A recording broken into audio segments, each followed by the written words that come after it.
All right, so we are at Great River Bluffs State Park, located in Winona, Minnesota. It's kind of sandwiched between Winona and Dakota, Minnesota, just on the other side of the Mississippi River from La Crosse, Wisconsin. And I'm in the camping ground right now, site number 21. I had a camp here last night, and yesterday before that I did a scout of the Cardin campground. But today, before I head out, I'm going to do a little bit of hiking. So the plan is to check out the Orchard Overlook, which is just this way from the campground. And then when we finish up with that, we're going to pop in the vehicle and drive over to the Kings Bluff trailhead parking area and check out the Kings Bluff Overlook.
Right here, and we're gonna travel down here.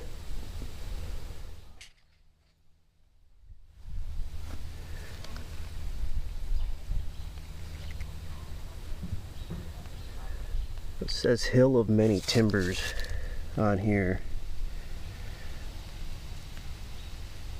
on this map, Hill of Many Timbers. But here it says the Orchard Overlook on the Avenza Maps app. So it's probably an older map up here. Down here is Dakota, up here is Winona, and La Crosse is over there.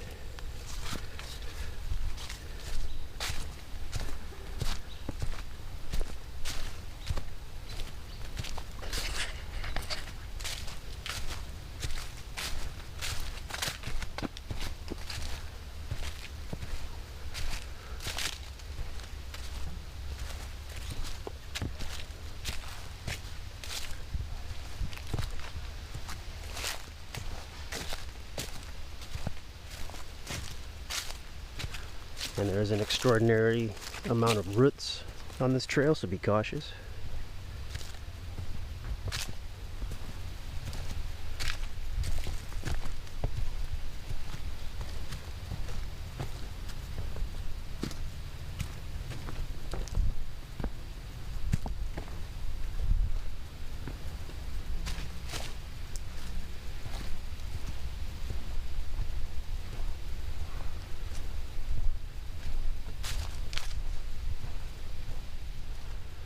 Park seems to be pretty popular yesterday and today,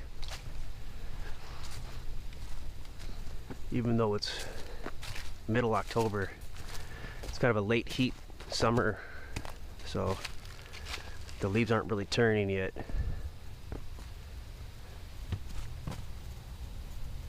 This trail down here will take you alongside the campground and over to the East Overlook. And all these overlooks, East Overlook, South Overlook, North Overlook, Kearns Valley Overlook by the Cardin campground, and the Kings Bluff Overlook. They're very nice, except for this one. I haven't seen it yet, but we're going to see it today. I'm assuming it will be.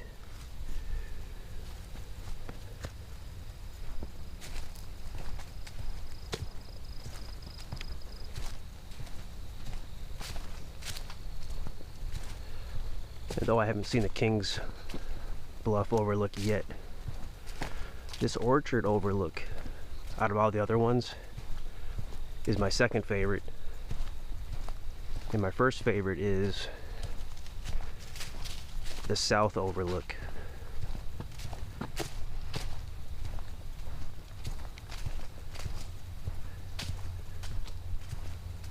And we won't be looking at all of those today, but just an FYI.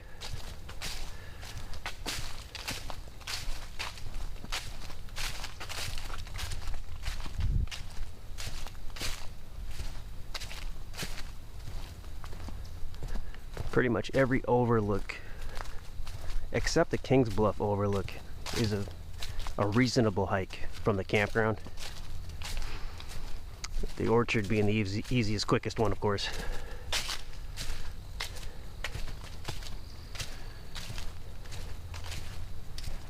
This would probably be a really cool nighttime full moon hike to the orchard overlook. Just want to watch out for the roots and the rocks. But it's a pretty easy trail.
And just a fun little fact or advice. I camped at Site 21 last night, and I'm a tent camper with a regular size vehicle.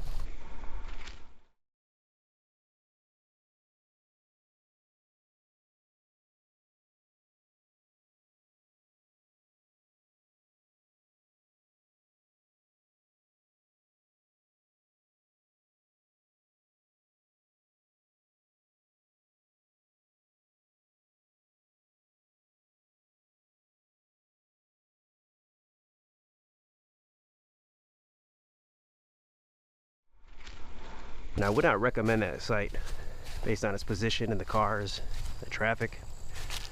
But 2023, I camped at Site 29.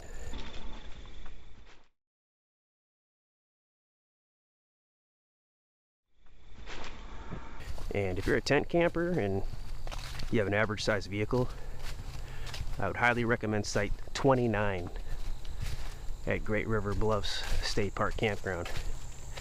And it's right next to the vault toilets as well. Not close to where you can smell it, but very nice, convenient distance. And it might not stand out looking at a map, looking at the campground map layout, but it's a good one. Unfortunately, all the sites are pretty close to each other no matter what. But yeah, 29, I'd highly recommend that one.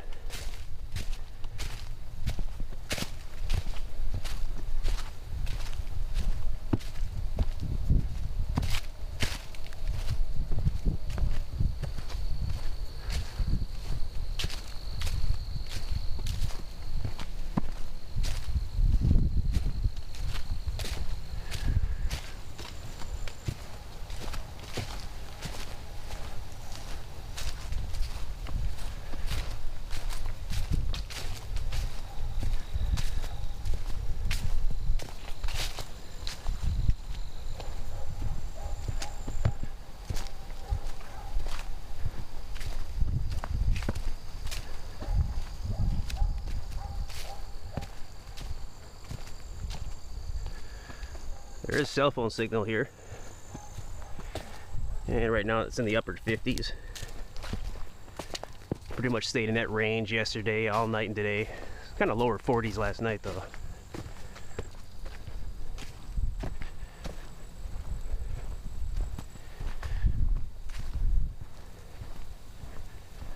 All right, we're approaching the Overlook.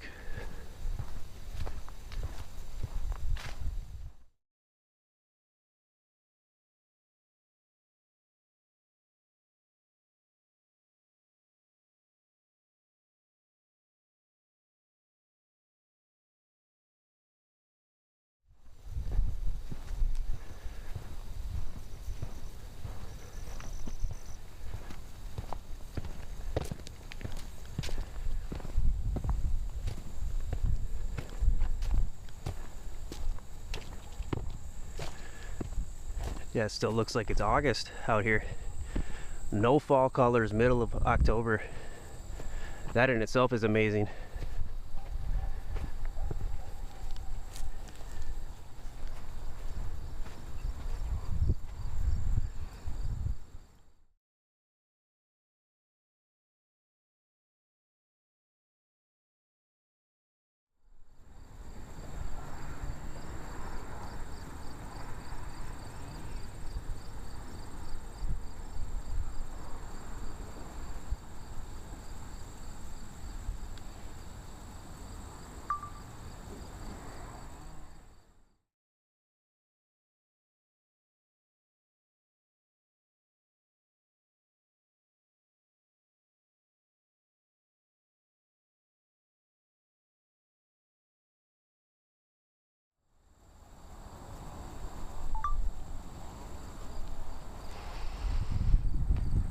I'll drop in a pano of the one I did back in 2023, in August of 2023 as well.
Yep, it's that classic southeastern Minnesota, Wabasha, Caledonia geography.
That's good to be back. Take care, buddy. Age well.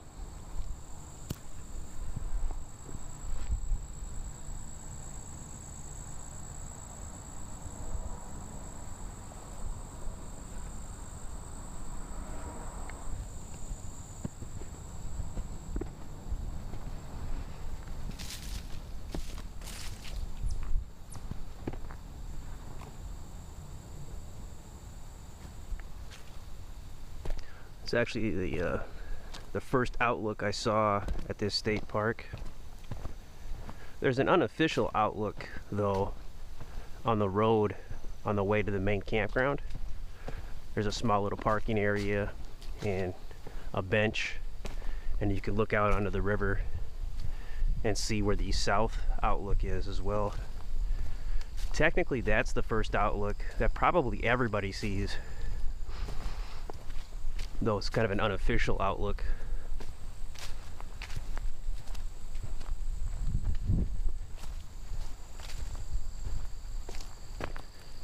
So that's the Orchard Outlook at Great River Bluffs State Park in Winona, Minnesota, southeastern Minnesota. We're gonna go ahead and just keep tracking the hike back here. And then when we get towards the campsite area from whence we started, kind of just teleport to the car and head on over to the Kings Bluff Trailhead parking area. And we'll take a look at that one, see what the hype's all about. Now, another fun fact is, I noticed that this state park, similar to Cipher-Tu Lake State Park, has a biking campground. And it seems like the sites were right along the river, and there's a bunch of them like right next to each other based on what the map was showing. But you don't see that too often at most state parks, the biking campground. It looks like they were all booked when I looked at it. Sometimes they just block them out and you can't reserve them for whatever reasons sometimes, but my guess is they were reserved, literally.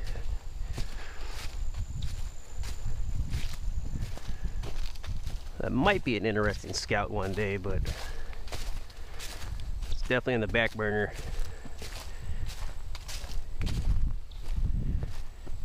Kind of keep that one inside my back pocket, in a back pocket. You never know. The way some days go, some way plans happen. Sometimes it just makes sense to try it.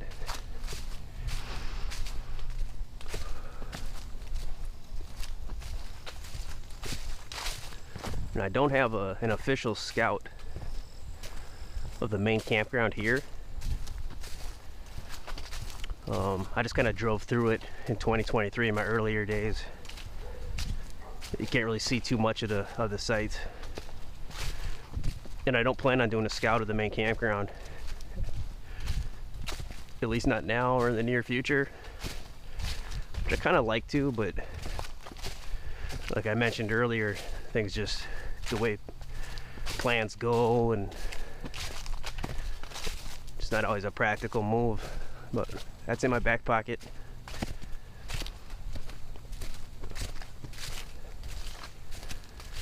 The Cardin campsite scout yesterday though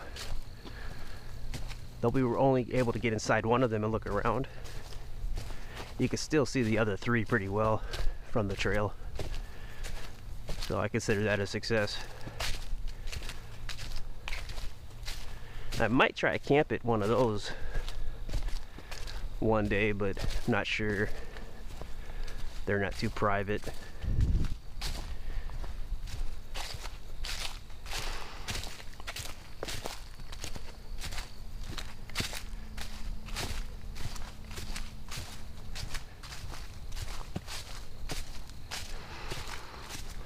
And they actually, for carts, they actually had wheelbarrows instead of carts, which I haven't seen that yet.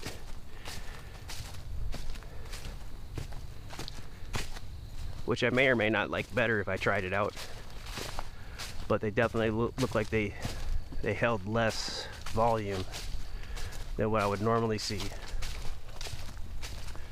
with the general carts at karting campgrounds.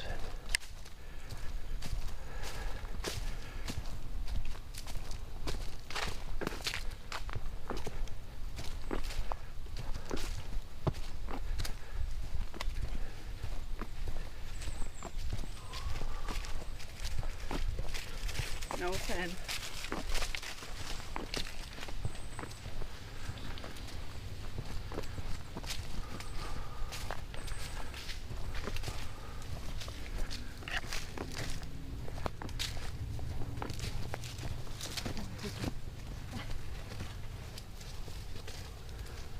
Alright, so we're back here.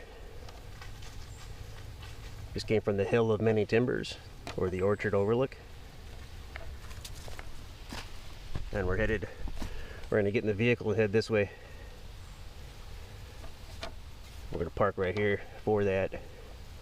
And I might do some meandering around these trails on the way back when we're done. We'll see. That unofficial overlook I spoke over earlier, it's about right here on the road right before the main campground. It's right here. It's awesome. And you can see the south overlook from there.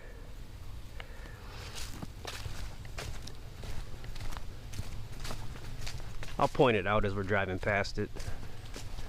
I did that on my karting campsite Scout.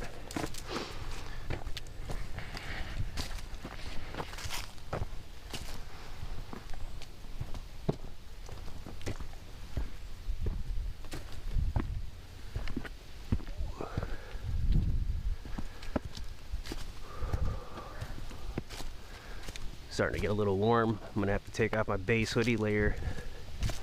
Just go with the tank.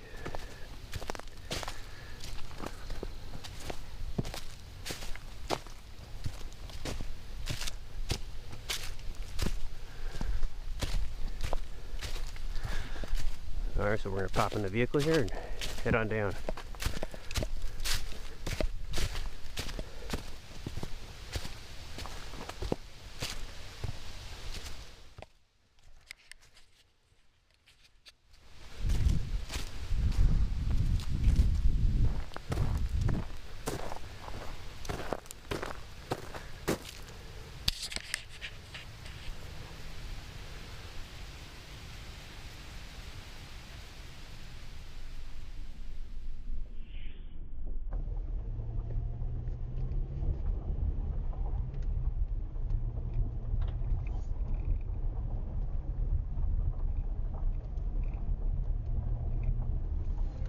So to our right here is Site 29 that I was telling you about.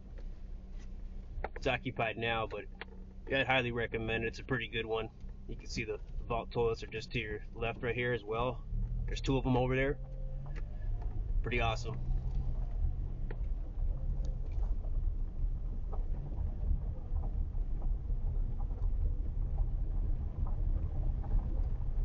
That Volkswagen vehicle of the same colors scheme as a Stickleberry Farmer's Bronco, the infamous new Bronco he's got.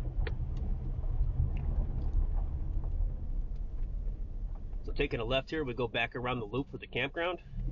So we'll stay right. I believe this is parking over to the right here, so we'll stay straight. There is a trail just on the other side, just in front of us on the other side of this brush. Yeah, visitor parking is to our right. Okay. The trail right in here.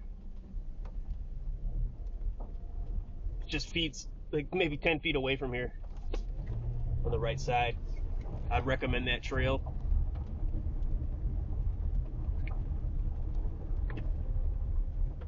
I probably could hike it today, but I kind of want to do a little a smaller one, you know, this time.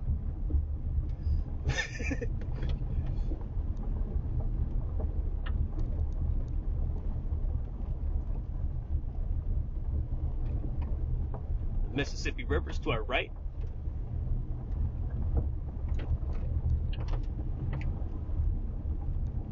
This is a very nice dirt road.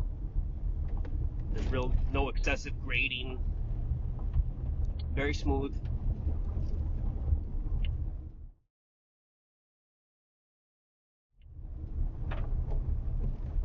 So here it is. Here's what I was telling you about. We're gonna pop out and look at it. Kind of this makeshift outlook.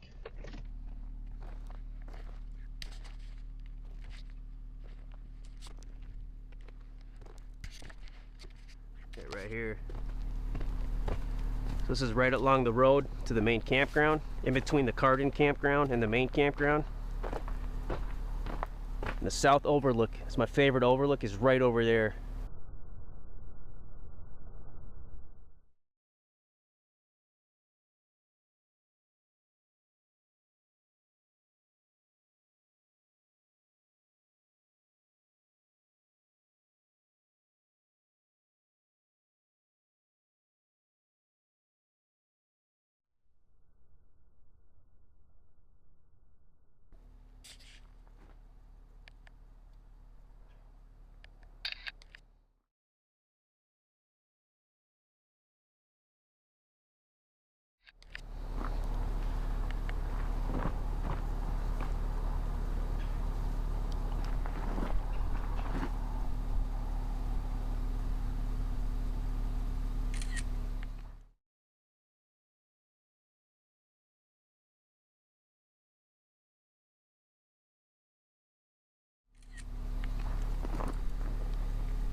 Just for reference, yeah, it was almost at that 0.4 mile mark.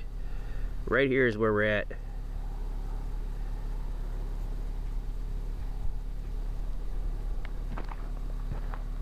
So, you should definitely take a moment to check this out and have a moment of namaste. Alright, off to King's Bluff.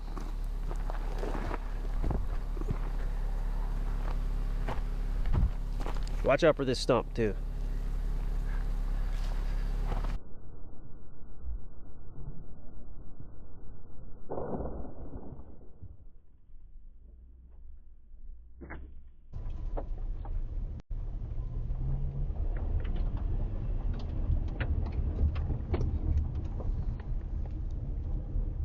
So the Cardin campsites are to our left here.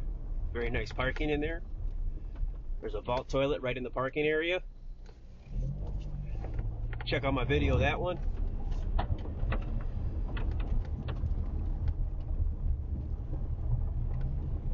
Here's the part of the road where there is a steep, narrow grade. It's no longer a dirt road at this point either. It seems to be blacktopped.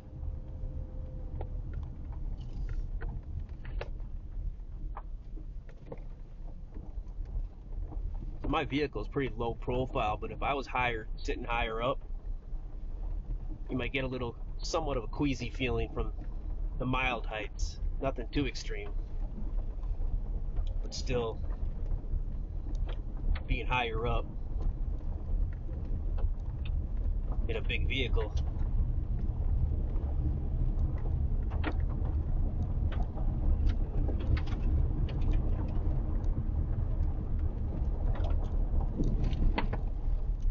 Road's a little rough here, more so on the other side.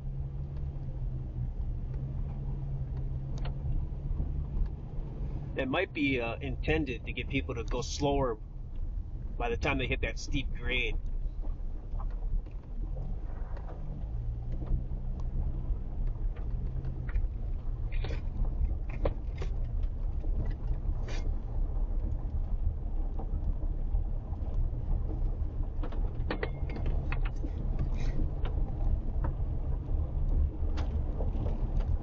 Just nursing a pumpkin love coffee, a Caribou pumpkin love coffee. It's pretty much the only coffee I drink in September and October every year, if I'm allowed to, which I usually am. Just a fun fact while we're on our way here.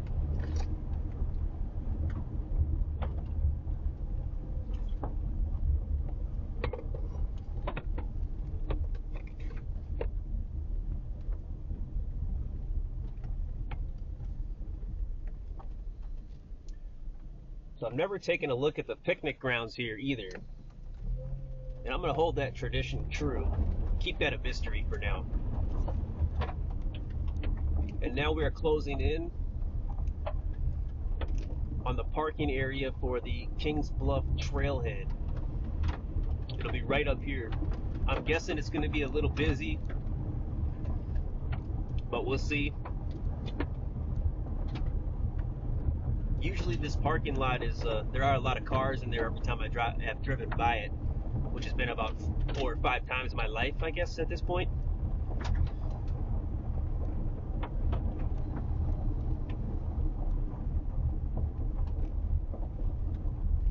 Yep, pretty packed. So hopefully we'll find a parking spot.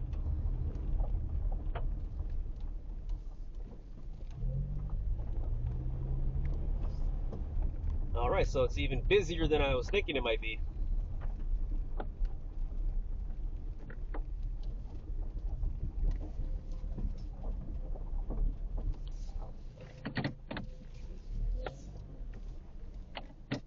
You know, if we didn't have so many people from Wisconsin here, we might actually have a place to park.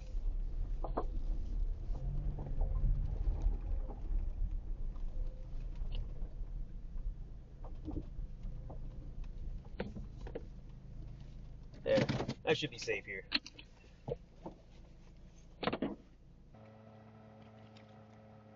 All right, so let's go take a look.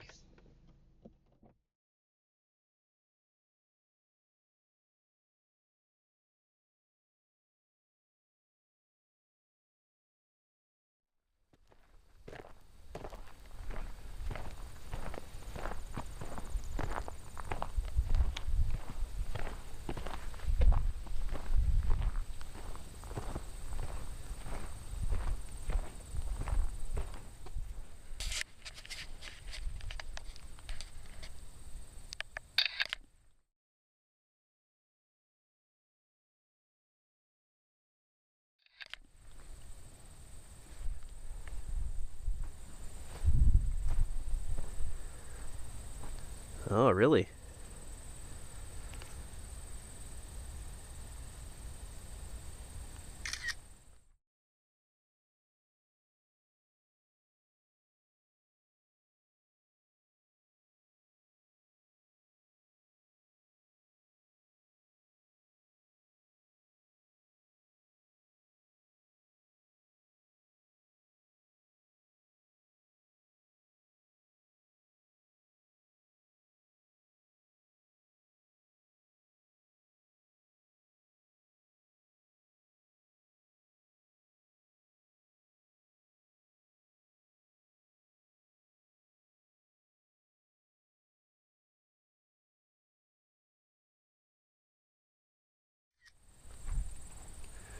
There's a trail this way as well.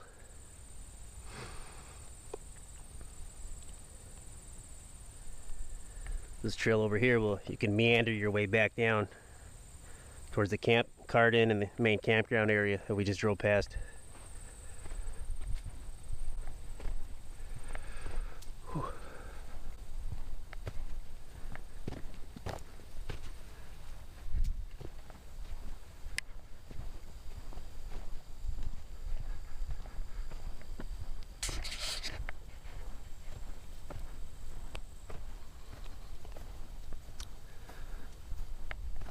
So here, we might meander this way when we come back.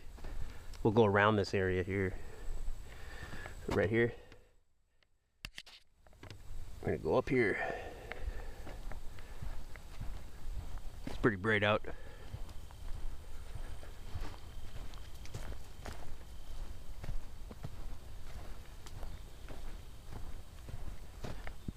And this is the hiking club trail for this state park. We are headed towards this area that kind of looks like a heart.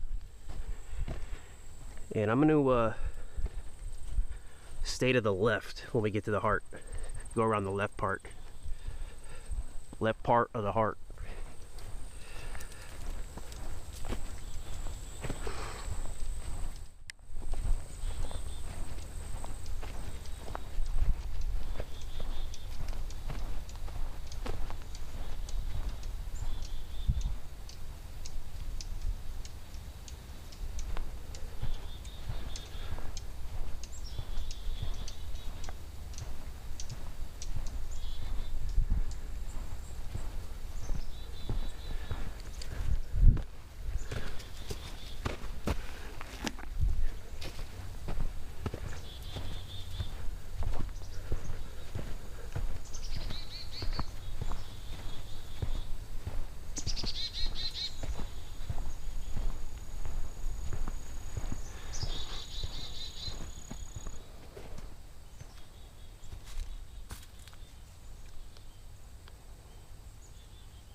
I like my new technique for capturing that information. I don't just stare at it and take a while. I just take a picture and then work it in editing later.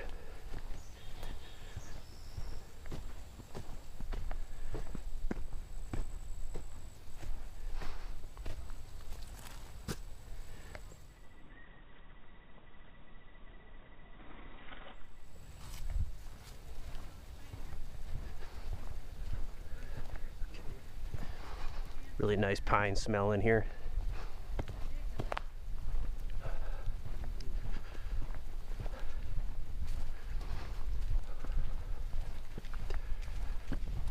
Hey.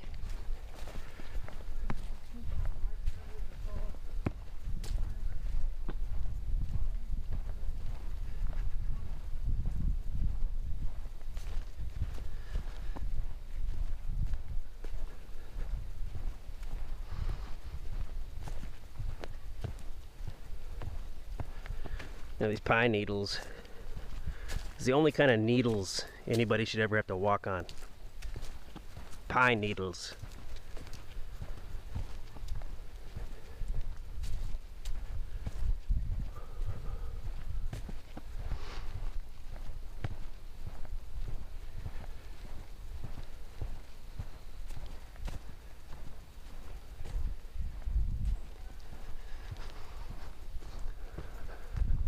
You know, it is a little impressive at how green everything still is, given the date and time.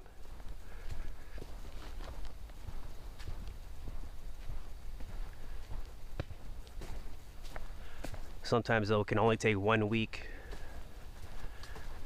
for everything to just kind of disappear, depending on how cold and how windy it can get. But I like these longer autumns that take longer for the leaves to turn. Really like them.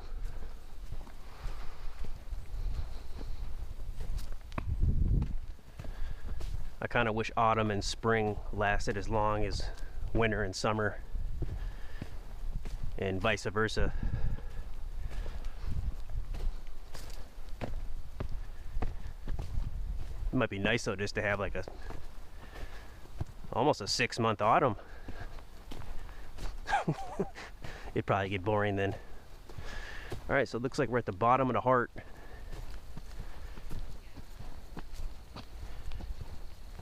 Yep. We're going to stay to the left here. And this is still the hiking club trail.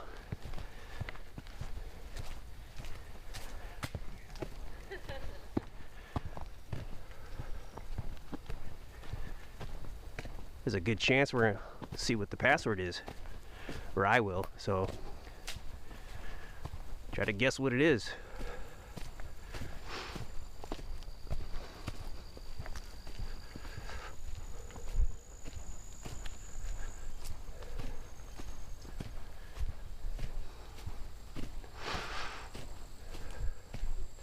I do kind of play games with that password a little, but you really don't need to know what it is. And if you need a carrot dangled in front of you to get out here, that's a decent one. If you're really interested and you have the capability, come take a look. And if you don't have the capability, don't worry about it. It's not a big deal.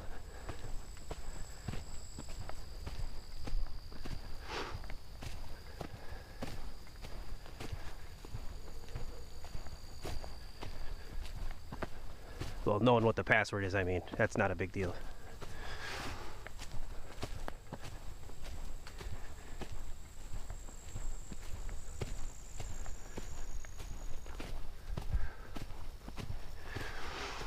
Whew.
And if I haven't mentioned it, I am using the Avenza Maps app. So if you go to state parks and you hike, and you got a phone, you should definitely use it. Unless you're too good for it.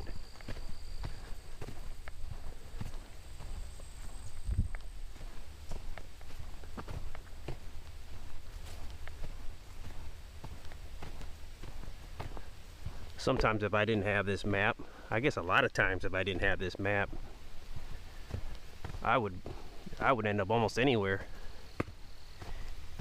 Sometimes the maps in the state parks aren't where you'd hope they would be. The trails don't end up being what you think they might be based on the map. It's not always clean cut, essentially. But these Avenza maps, pretty solid. They've gotten me out of accidentally being on private land several times.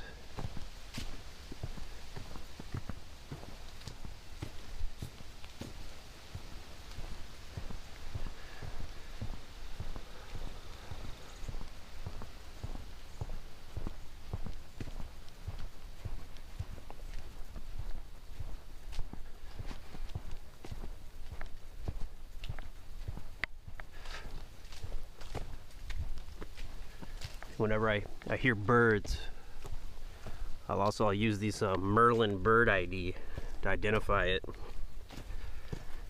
And if I see insects or animals or plants that I want to try to identify, I use the Seek app.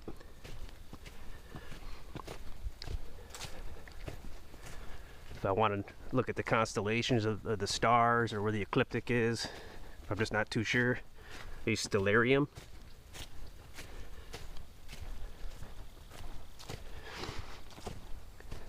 And then of course the Common Compass, which are not always 100% reliable on the phone or in real life.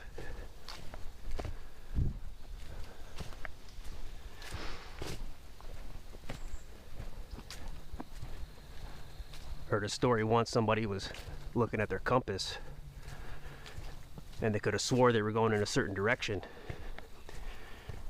And his buddy, Paul Harrell, this is a story by Paul Harrell, Paul told them, "You were going the wrong way." And he said, "No, we're not. Look at the compass." Paul said, "Take your rifle and move it away from your compass." And he did, and then lo and behold, it was the magnetism that was affecting the functionality of the compass because the rifle was too close to it. I'll see that happen with my compasses on my packs. And I'm not even sure what messes with it sometimes. I swear there's no metal or anything. So they're fickle, you gotta be careful.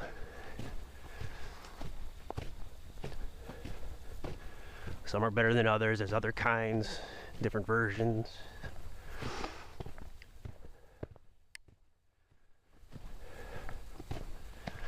But a story heard by many sources is a stronger story than a story heard by just one source.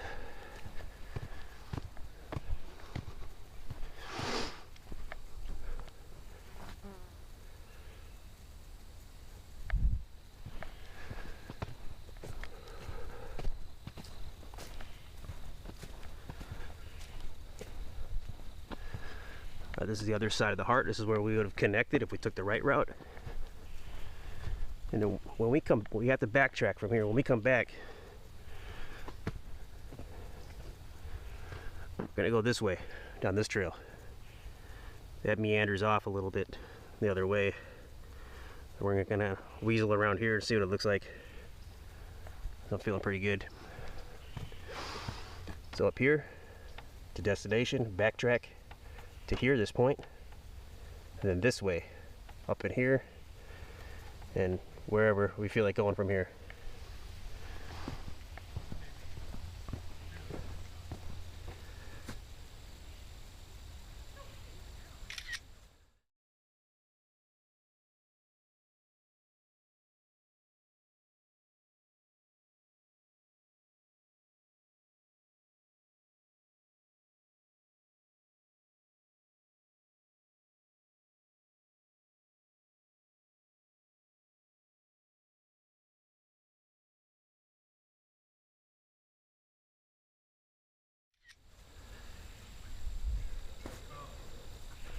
Nearby Queens Bluff is within the SNA, which is Scientific Natural Area, but it is so sensitive that can only be accessed with a special research permit.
Just cuffing the boot, put the pant leg over it.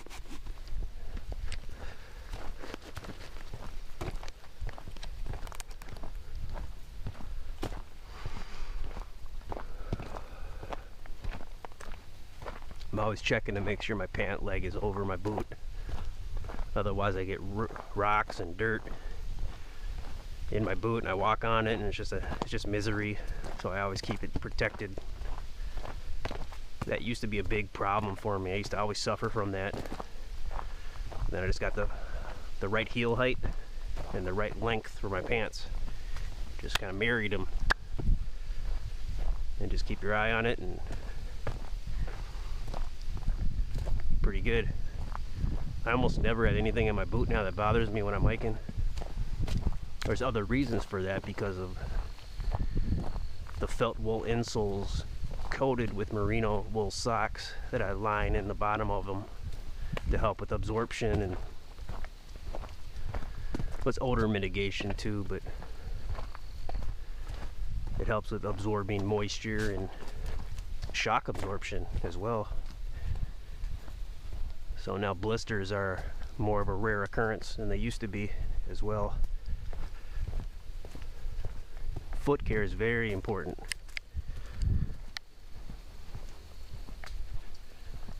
Probably one of the top things you want to get a handle on is proper foot care and footwear, so you can go the distance and not travel the distance in misery.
I probably walk a little faster than I should.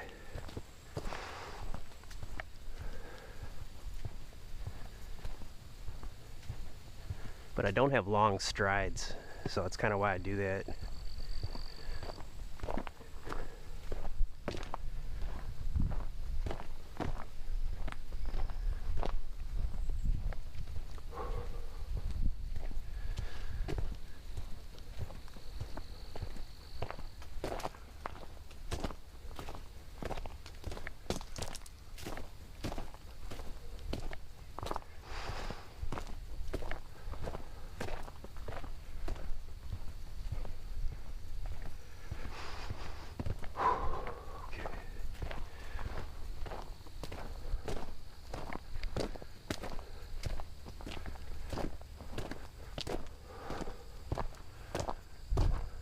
Interesting.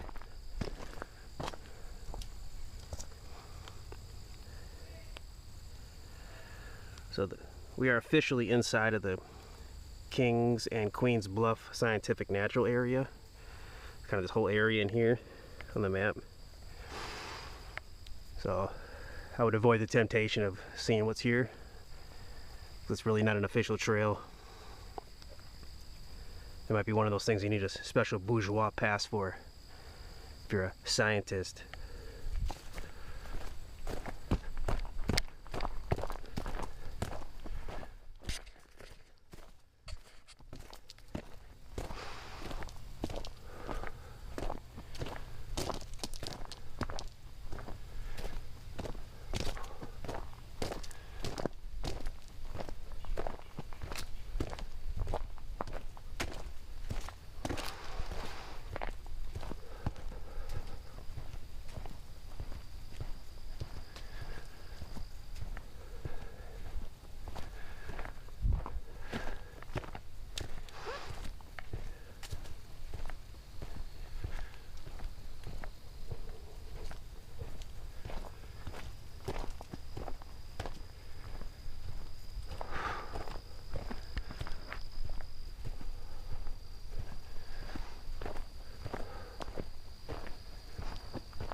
Really nice nature smells in here. Don't know specifically the fragrance.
About halfway to the Kings Bluff Overlook.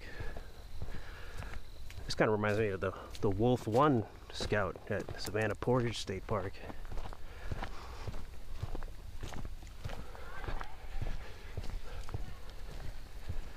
Do we want to head back? Now we can go a little bit.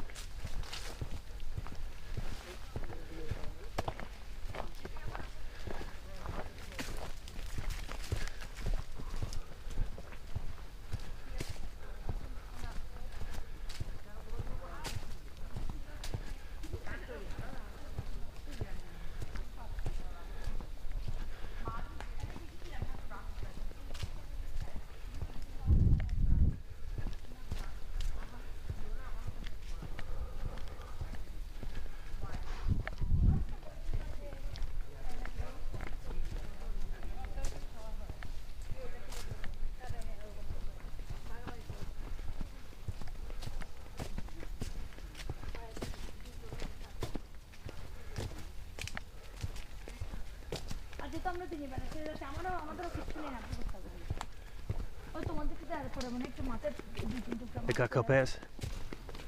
Thank you, thank you.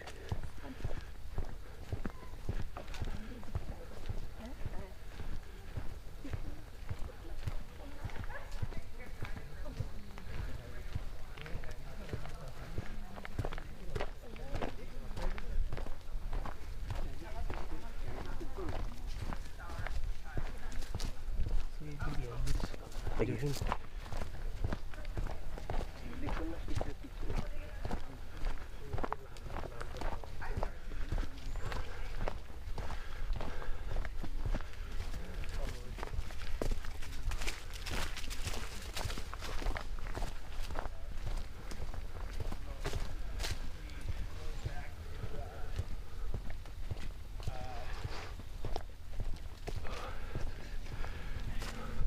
The road back to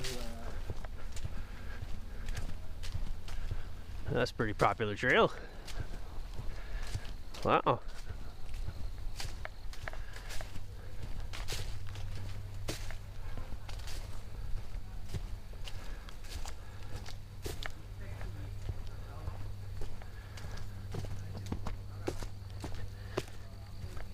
Still got a little ways to go here.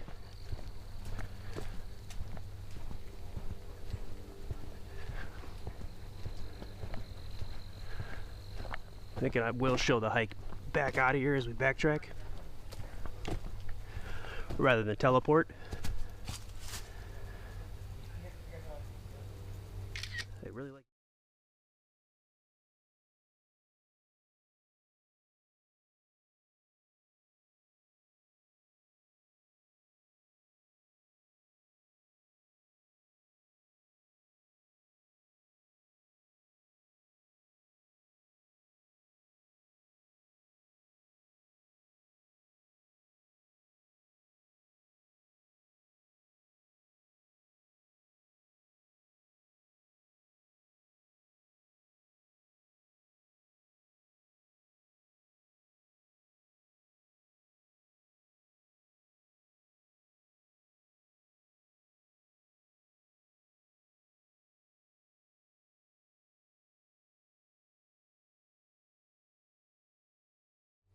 I really like using that word diversity.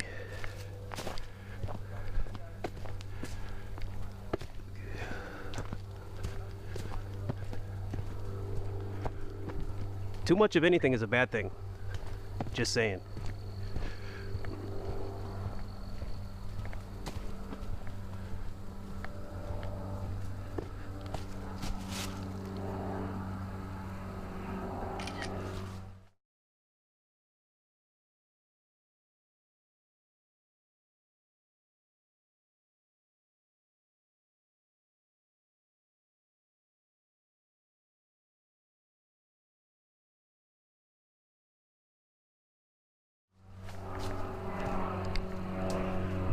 There's the Fantasy Island dunce.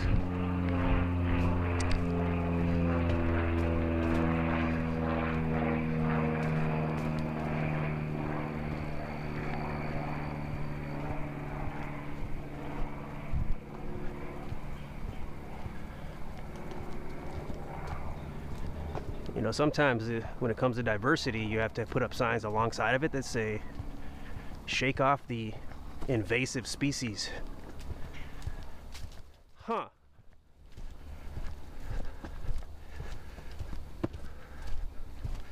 We literally see that. We literally did see that, so.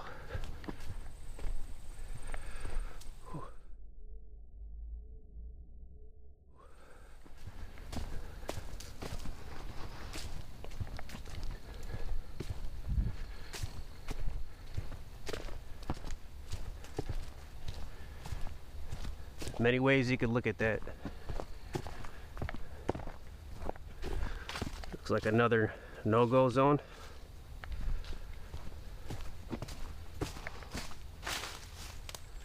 Wow, so there's a little piece of a private land here, over in here.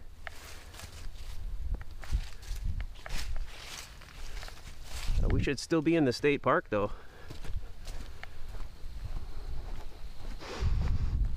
Yep, there's a barbed wire fence alongside here. Huge chunk of private land right over in here.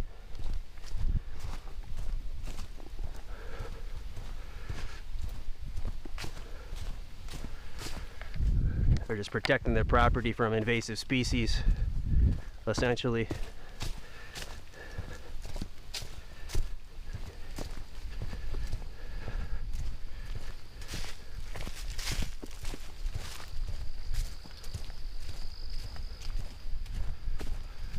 Oh.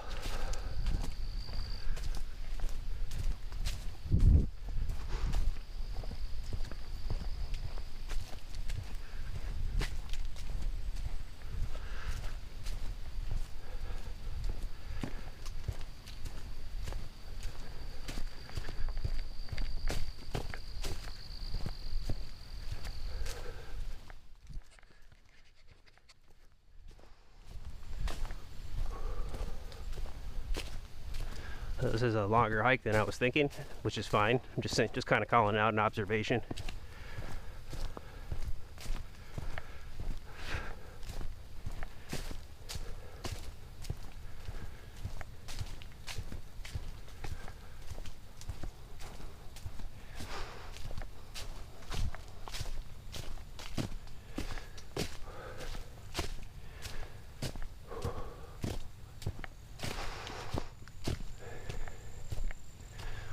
All right, we're coming upon an opening here. It's really nice.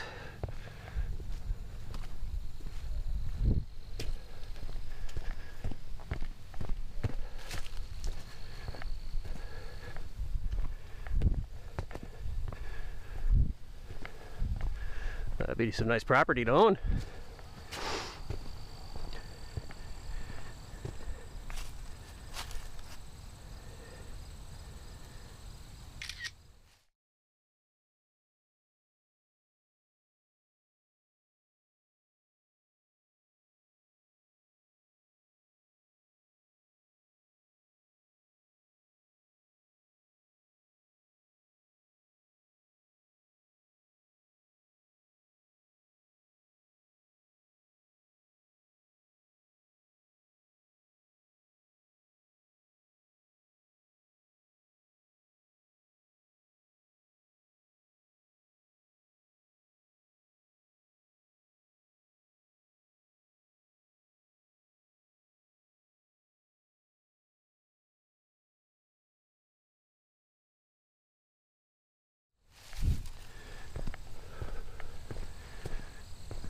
Wow.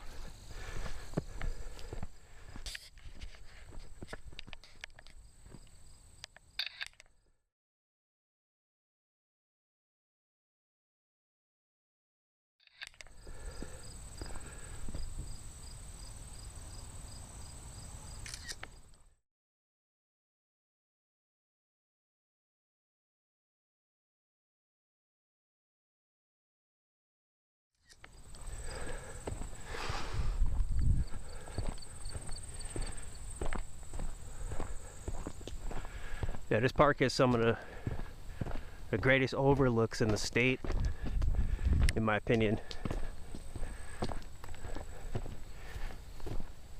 They could make in a few backpack campgrounds though.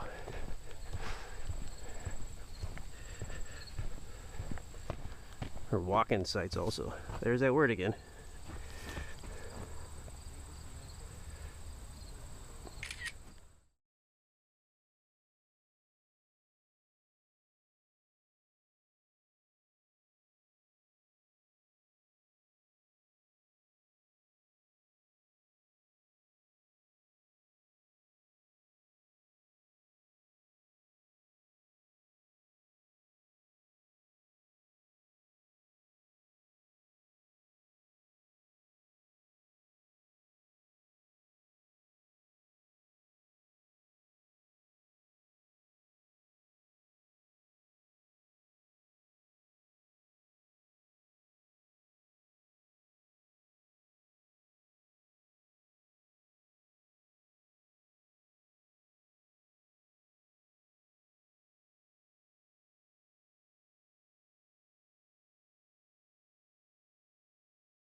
It's almost like it's mid-September with the leaves.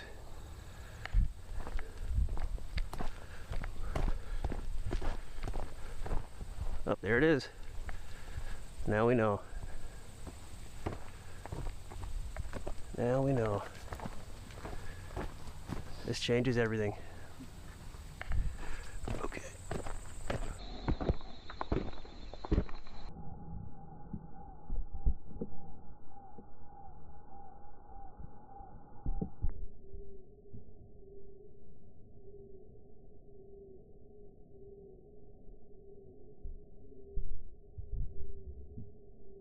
Wow.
That'd be a pretty epic backpack site. Wow.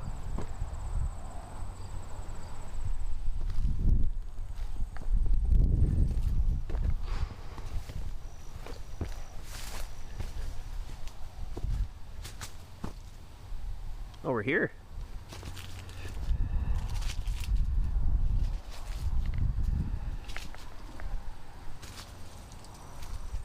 Oh, we made it. This is it. Kings Bluff Overlook.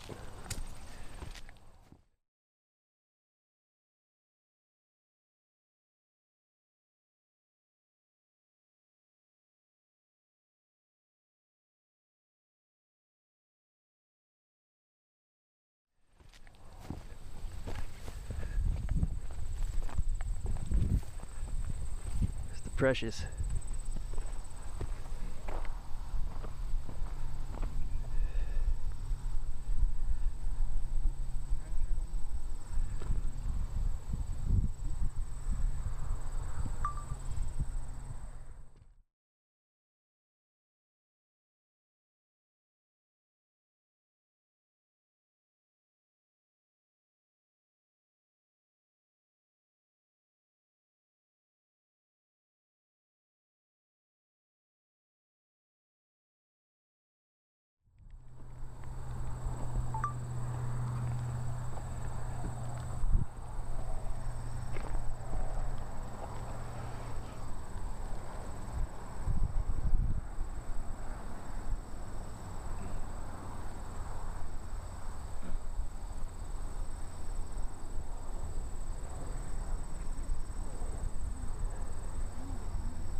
Cool island down there.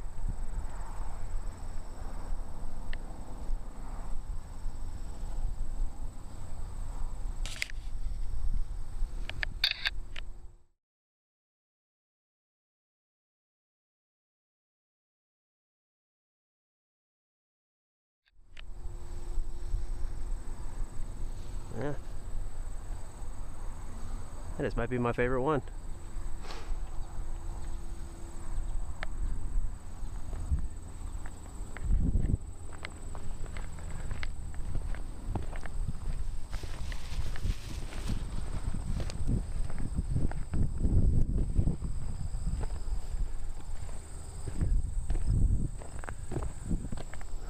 All right, so yeah, this might be my favorite one.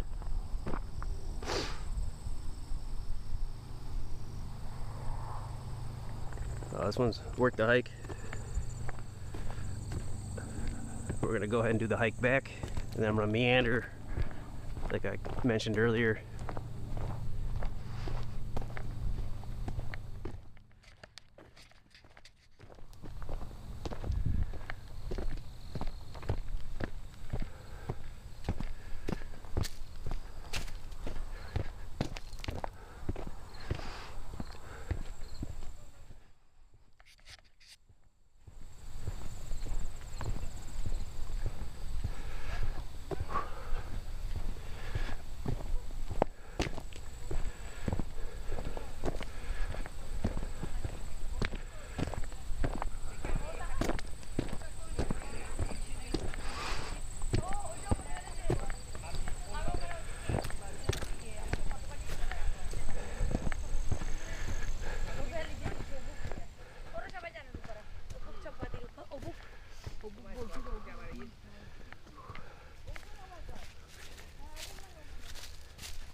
I like how that lady's, she's taking the hike there to check it out. Pretty awesome.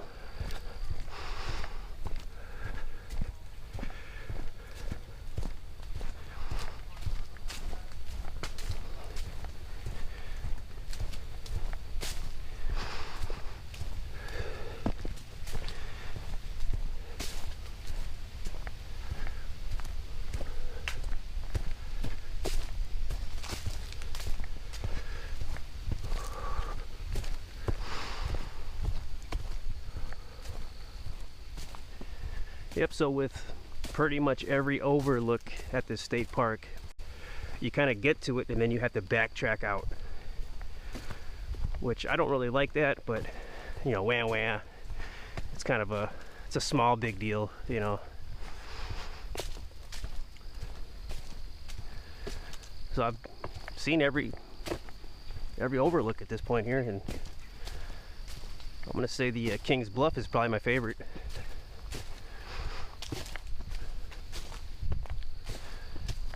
Yep, King's Bluff, South Overlook, and then Orchard. Those are my top 3 faves in that order.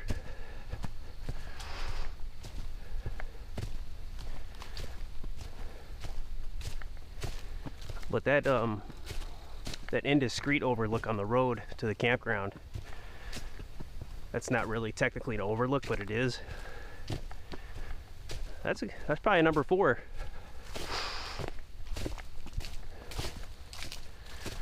It actually might even be like a number 2 or a 3, but just kind of keep those all in a super state of awesomeness.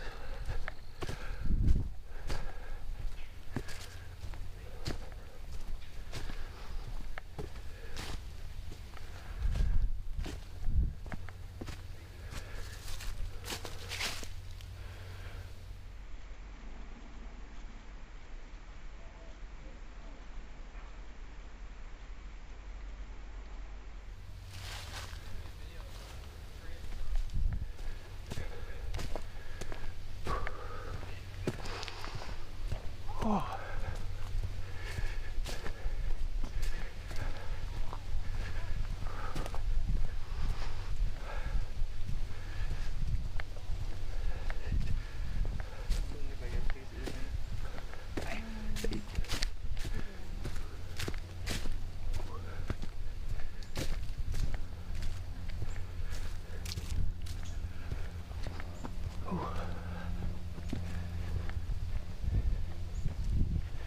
And I think this is probably my favorite trail here as well.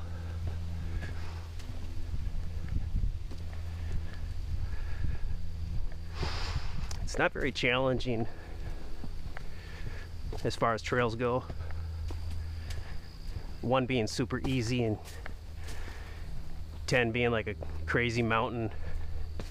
Probably put this at like a 3.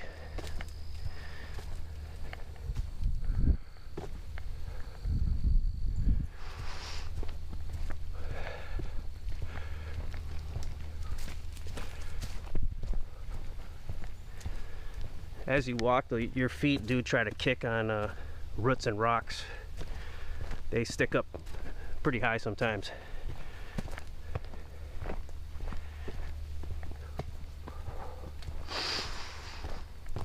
Whew.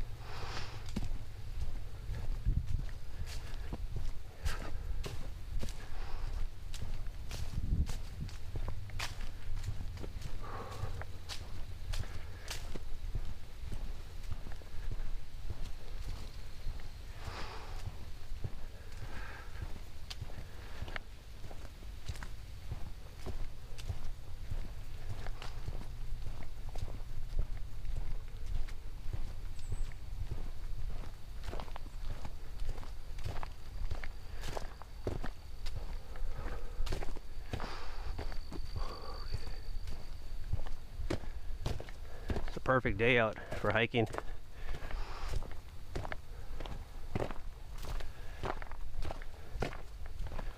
You know, this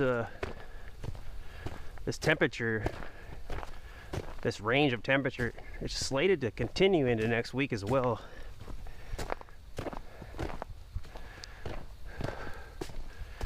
It'll probably be really cold and a lot of snow on the ground by the time I had this particular hike public. But yeah, it's one of them longer autumns for heat and warmth.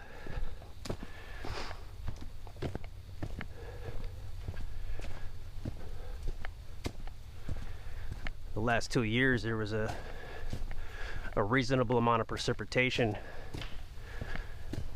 the day before and the day of Halloween. I'm kind of hoping it's a nice warm Halloween this year. But last year was kind of sleety and snowy. It looked like it was going to be a snowstorm and it turned into sleet. And in 2023 there was a huge snowstorm like the night before. That got a little crazy as far as camping and scouting went for me. But I made it happen.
This trail in the daytime and this time of day kind of reminds me of my hike at Scenic State Park on the Glacial Esker Chase Point Trail.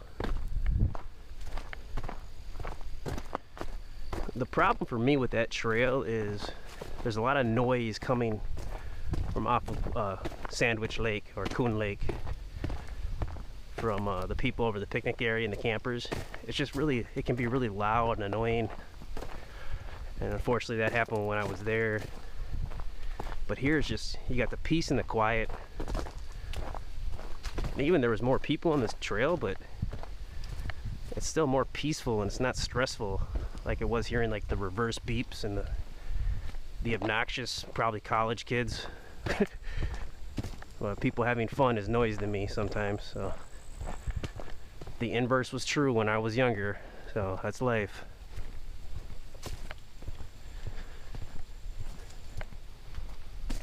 I remember being young and just, I don't know, just angry older people just irritated with my sounds.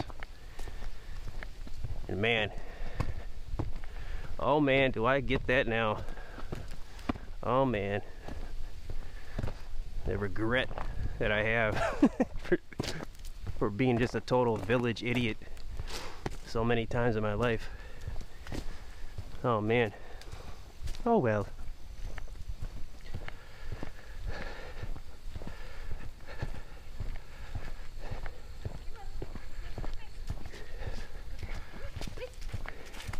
Hey.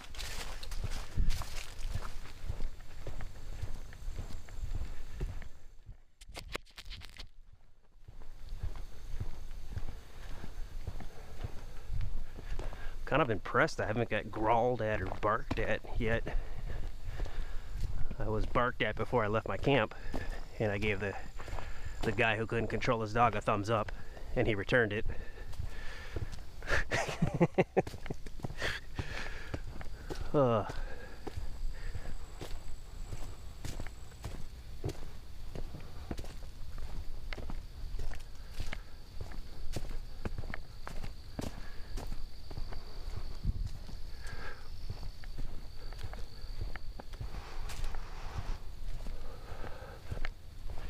Yeah, but that's Scout of the Wolf 1 backpack site at Savannah Portage State Park. This has similar vibes to it, where it's kind of one way in and one way out, unless you got a boat. Well, same boat. So I still haven't even got to editing that one yet. I was pretty proud of that one. Hopefully I'll actually do a camp there one day. We'll see what happens. That's a very interesting site though. They got a shelter there, they should have wood there, and if they don't have the wood there, they allow you to collect wood. It's ironic. So yeah, Wolf 1 backpack site at Savannah Portage State Park in McGregor, Minnesota. That's on the docket. There's only, I think, one or two other backpack sites I really didn't get a decent look at. Well, I didn't look at any of the other ones really, but two of them I was able to kind of walk in and kind of see a little bit. And I wasn't too interested in them. There's another one near the main campground. Might be two more, but I think there's just one more that I didn't look at all. That might be awesome, but it's relatively close to a usually very busy campground.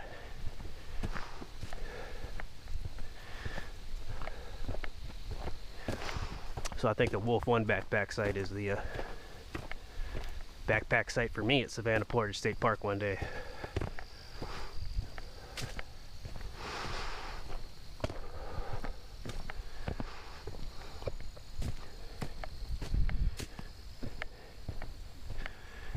They have a beaver dam trail there, kind of by the campground. I would highly recommend you take that trail if you can. All right, here we go. There's that part right here. Going this way. Going this way.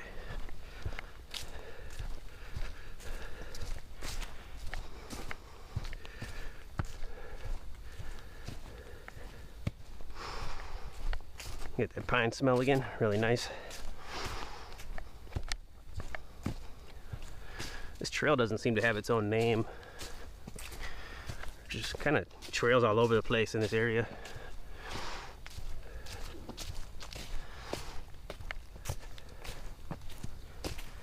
But I want to go from here and get to this point where it kind of goes up and then turns around and comes back. It kind of looks like the sun's analemma. That's kind of the path of the sun that it takes throughout the year, every day. If you take a picture of it every day and then showed all the pictures throughout the year, it kind of forms a shape called the analemma. And it kind of reminds me of that, the shape of this trail up here. So I'm going to call it the Analemma Trail, since they don't want to call it a name, I don't think. The Analemma Trail.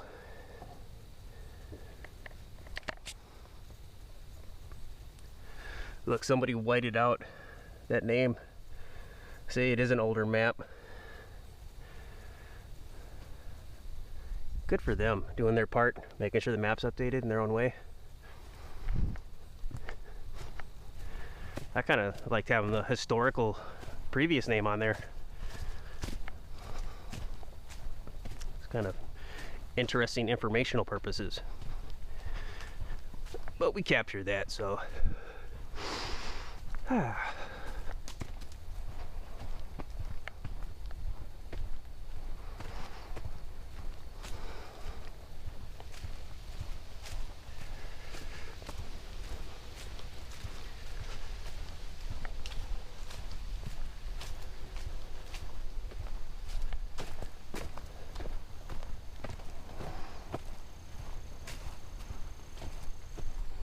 You know, I didn't expect to come to this park this year, but I've had the opportunity to go to so many parks this year, and I have a rule that I can't do a repeat. I can't recamp at the same park just because of the quantity of parks that there are. So it's kind of limiting my options the more I do. And this one just came up and just perfect timing, and I'm really happy to come back. I'm real glad there's a late autumn this year. I was here in late August of 2023, and it was real similar to this, only yeah, it was the same temperature too. This kind of feels like a part at Philandro State Park right here.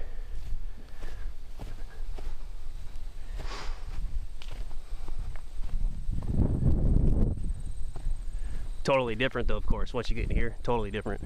Just the time of day and the layout.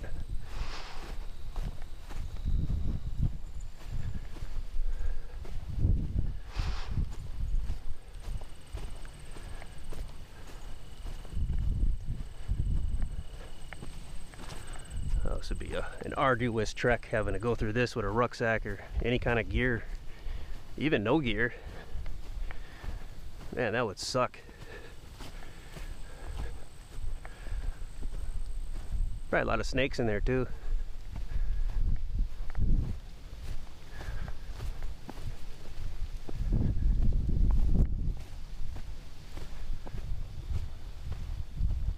You know, further north of here, of this state park, is a park called Frontenac State Park.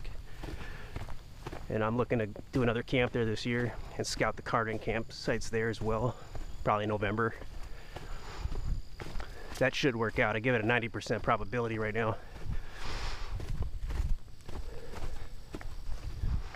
But that park has similar vibes to this park as far as where it is on the river, and I'm not sure if the St. Croix has become the Mississippi at that point. I think it has. So I think it's along the Mississippi, but it might still be called the St. Croix. And there's an awesome overlook right in like the picnic area. I remember first seeing that, it was just, I got a picture of that actually. And there's a guy on a bench, I had a little interaction with him as well.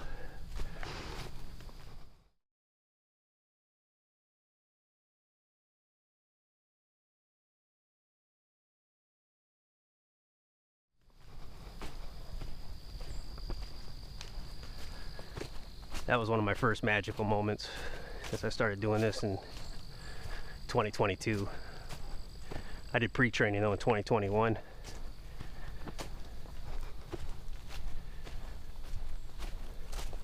Just a lot of urban hiking and urban rucking in 2021.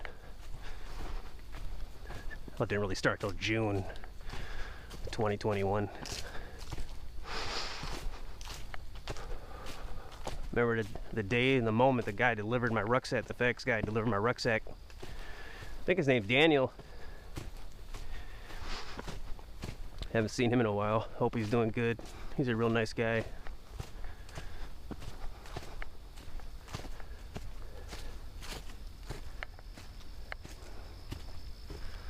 There we go, now we're here.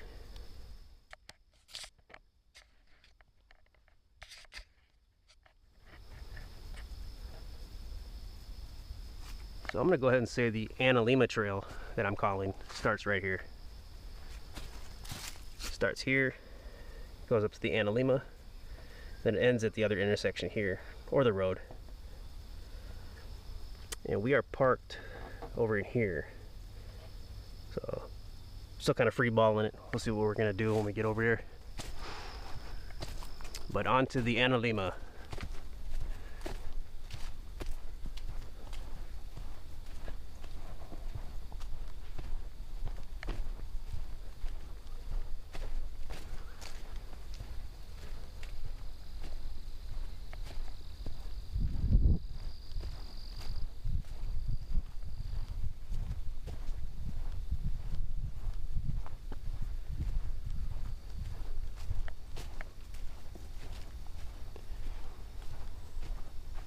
Some really nice nature smells in here.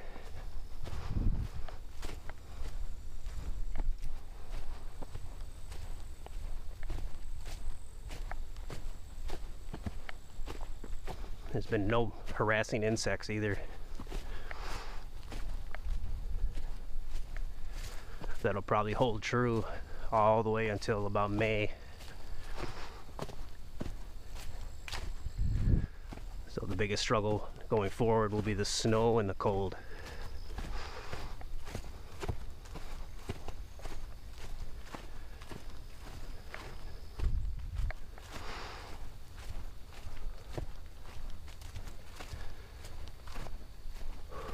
But in the summertime, it's usually the struggle is the heat and the insects.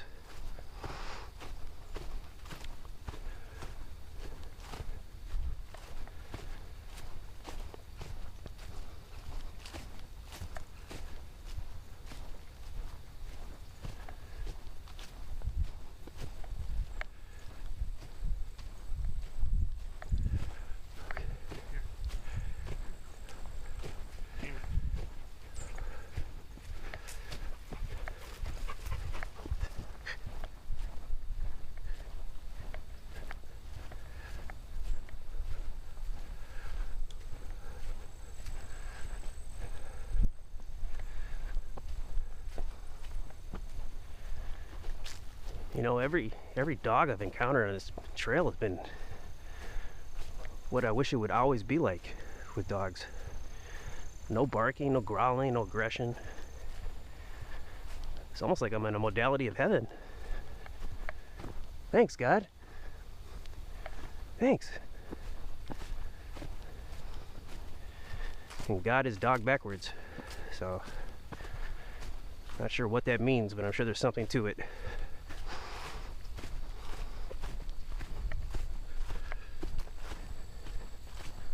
You know, there's a theory by Owen Benjamin as far as his take on the Wizard of Oz and the meaning, the symbology behind it, based on the characters' roles and how things were staged. I don't remember it all in depth, but he said that Toto represented God as far as a kind of like an allegory perspective of the messaging behind it. Just look at everything that you see as kind of a facade or an allegory in the movie. And Toto represented God. And it's not in a negative way at all.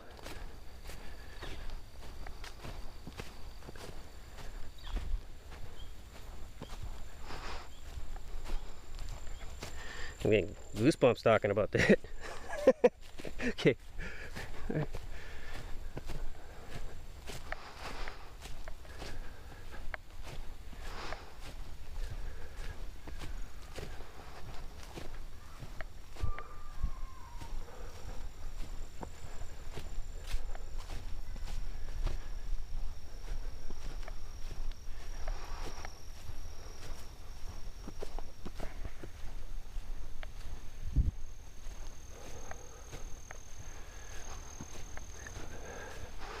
Yeah, really rich, like grass, nature smells in here.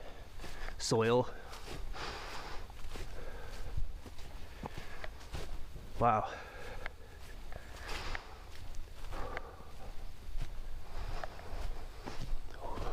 Hopefully my brain will heal a little bit more from all this wonderful oxygen and these smells.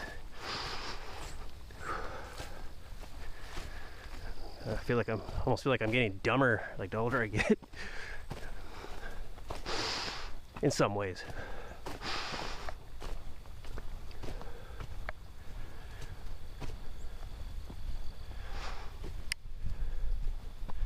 Definitely getting wiser though, in some ways as well.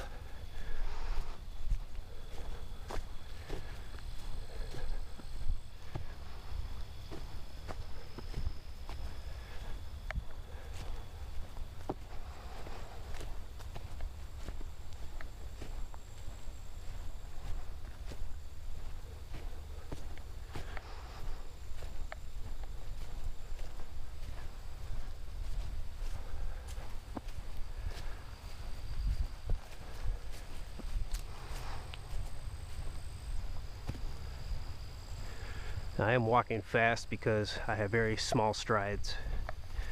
And it'll take me forever to get anywhere if I don't.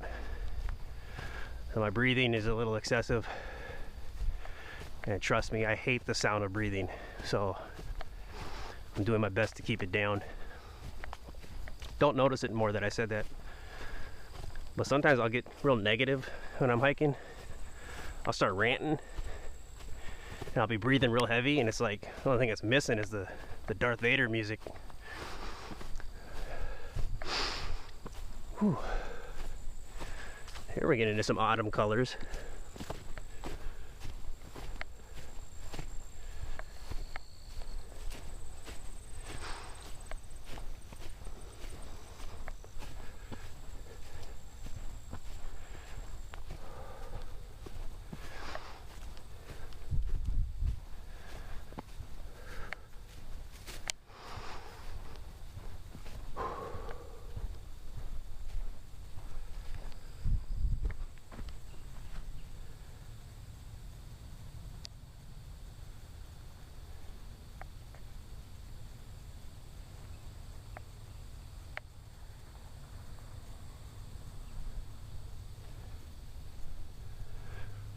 If I could find a way to make life have more moments like this.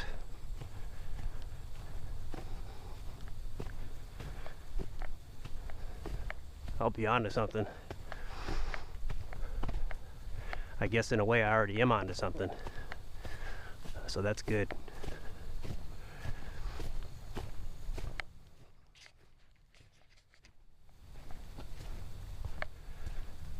Once you start seeing these trees, you're going to start watching out for roots.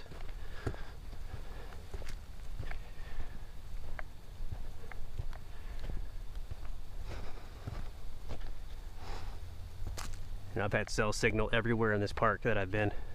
Very good cell signal. Maybe this is just the Analima Trail by itself, maybe. Okay, we're going to pivot. We're going to call just this section from here going forward the Analima Trail.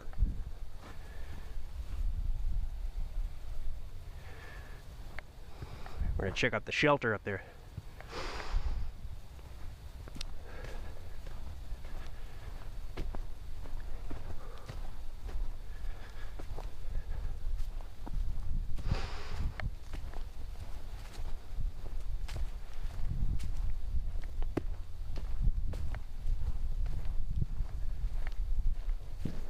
I just love pine needles. It's like a really cool carpet. I like having a tent on top of them too for sleeping.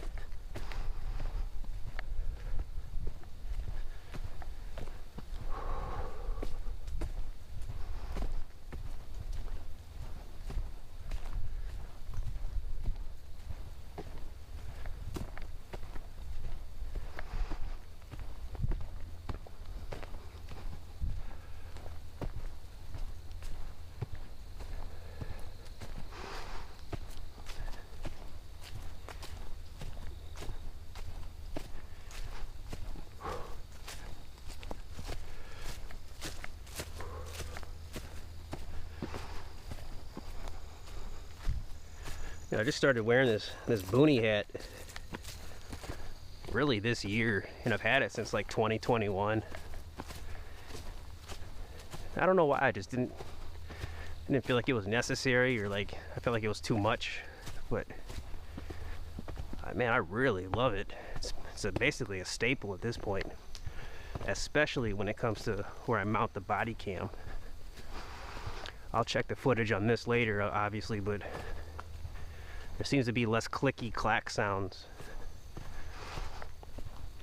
and more stability too, and where I look, so I don't have to lift up the chest rig and aim it.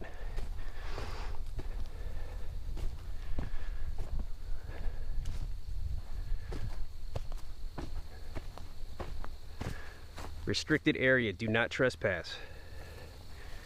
The loop, Analema. So this part isn't even on the map. It doesn't look, well, it kind of does look like it is here. It looks like this is the part of the loop here, but it's restricted. I'm gonna see what this says. I'll take a look.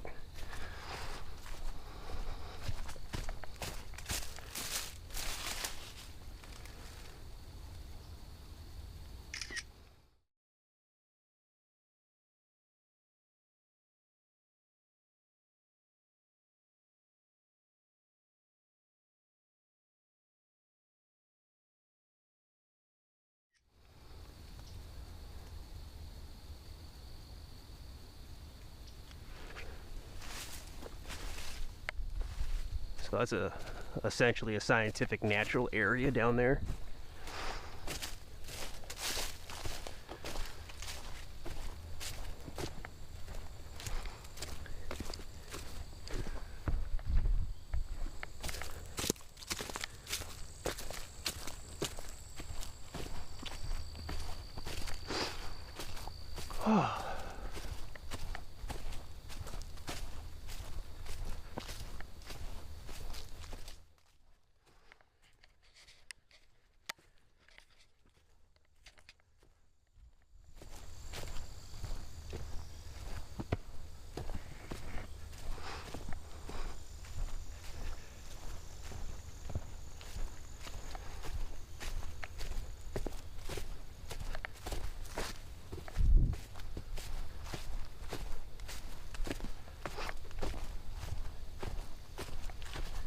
Oh, okay.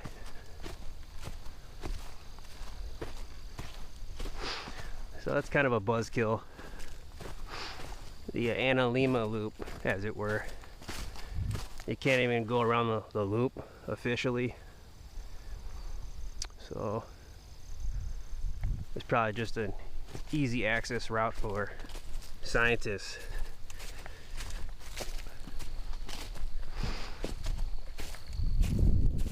Oh, gotta cuff my left boot again.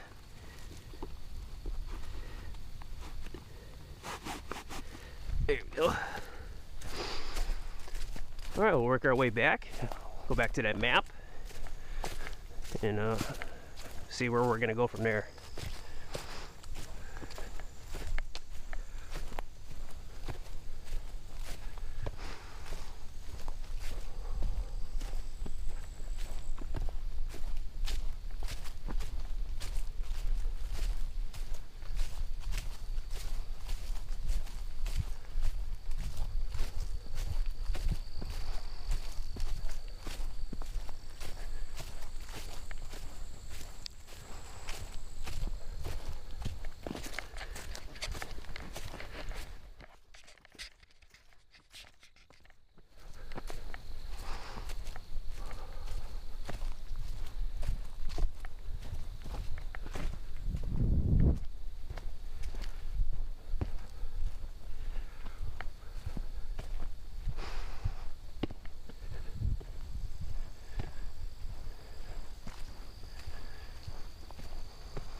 Let's see where we're at so far today.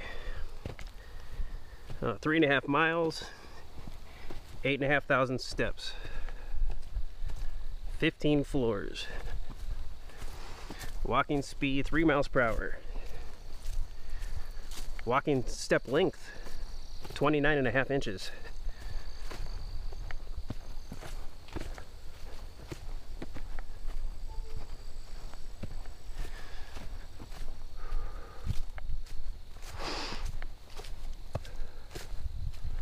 All good things.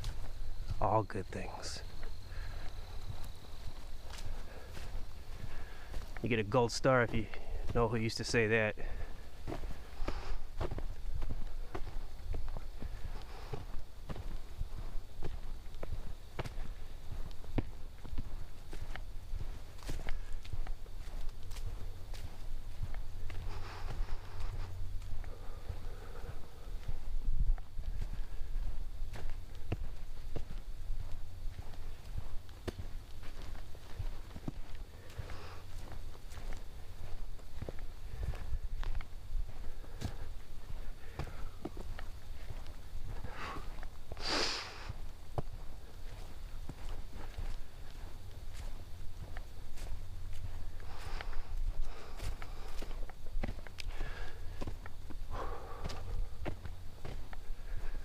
All right.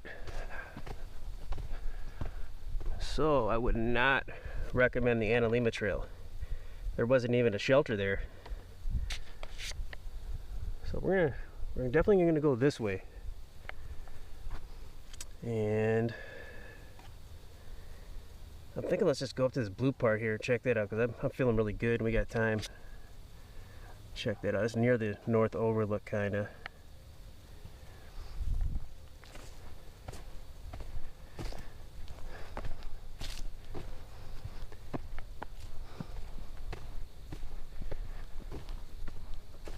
I keep tempting myself like, just go see all the overlooks, man. No, we're not gonna do that.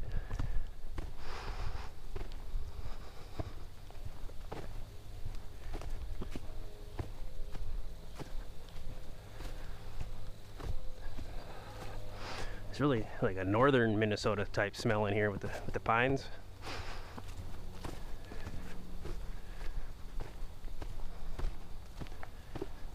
You'd almost think that you were in northern Minnesota here, unless you're some kind of expert or scientist and you knew better just by looking at it.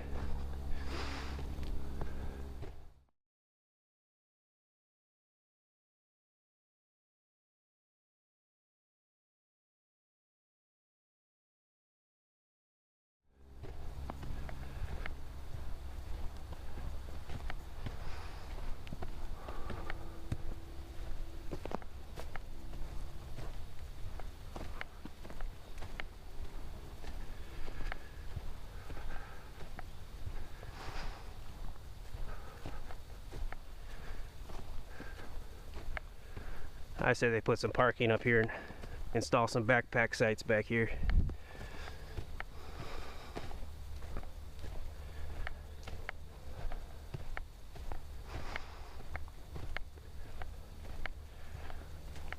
Oh wow, that is insane.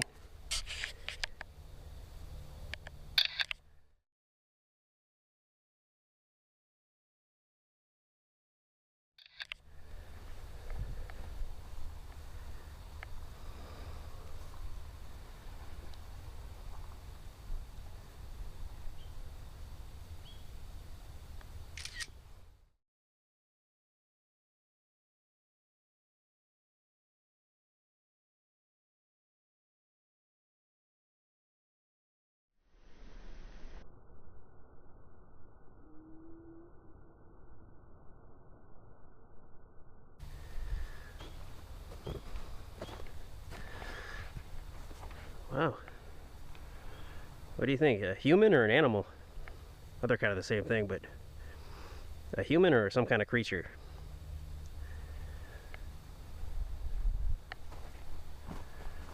Wow.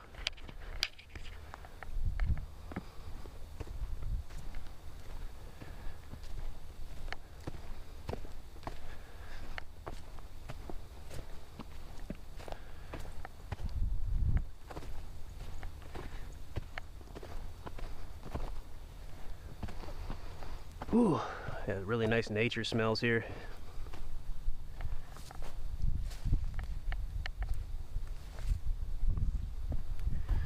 Okay, so we're here. We're gonna head off to this blue part. Blue says skiing only. Huh. So if this was winter, that's against the law. If there's a ski trail here.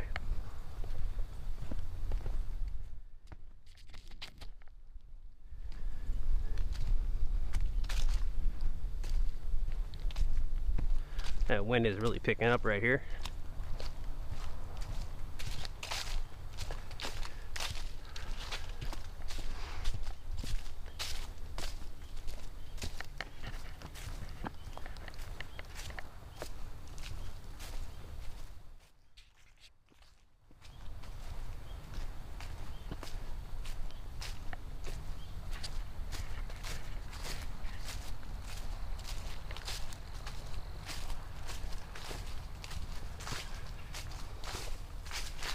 I can't recall what these type of things are called, but I heard that they make for good woodworking. If you're like whittling stuff out of wood, like creating bowls or spoons, you get some really cool designs out of those. But the problem is it completely destroys the tree.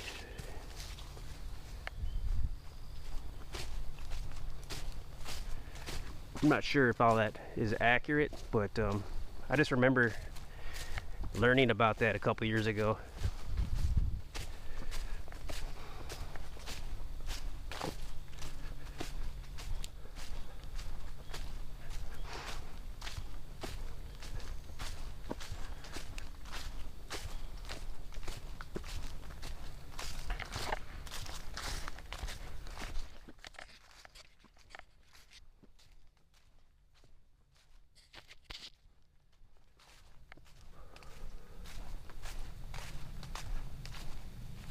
That might be a black squirrel down there.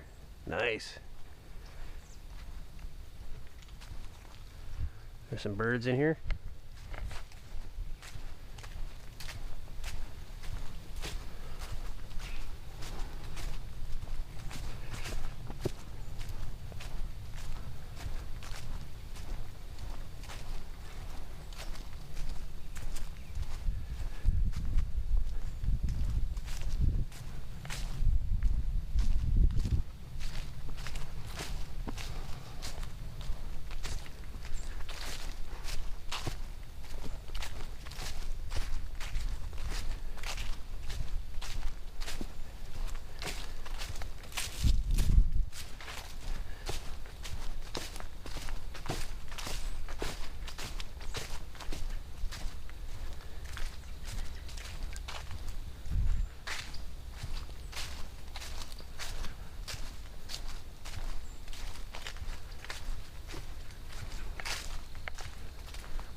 Seeing these birds all over, I'm not sure. I can't see them close enough to know for sure what they are.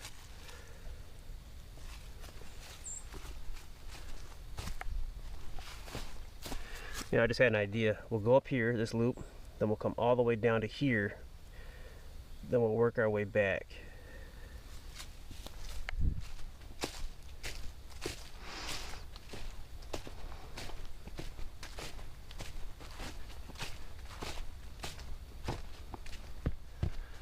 You know, I just saw white out again on that map.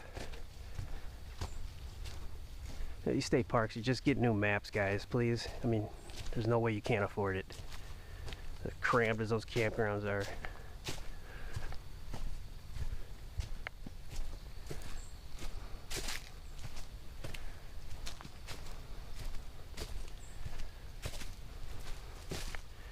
I think Savannah Portage could use new parks too, or new maps. Right there, that bird right there.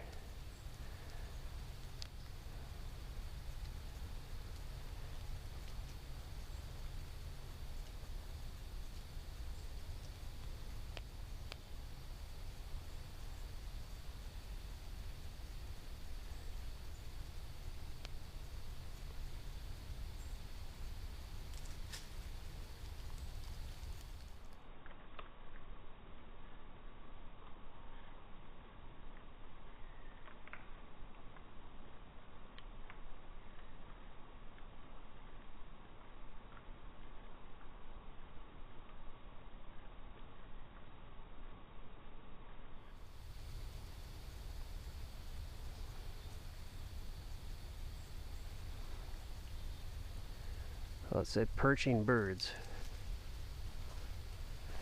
That's as far as I got with it.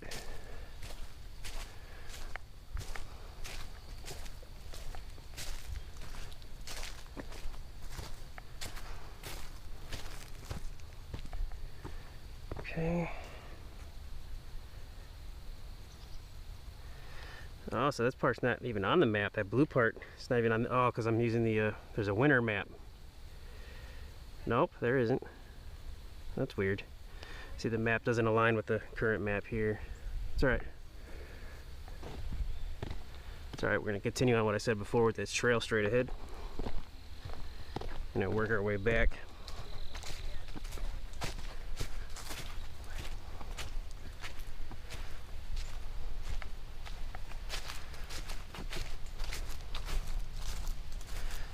This orange highlighted line, that was my planned hike in August of 2023.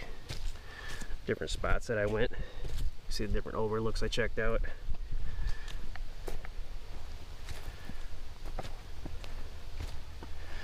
We're pretty far from the King's Bluff, which is way up here. We're over here now. Oh, yep, well, we're heading back. Just gonna meander along these trails.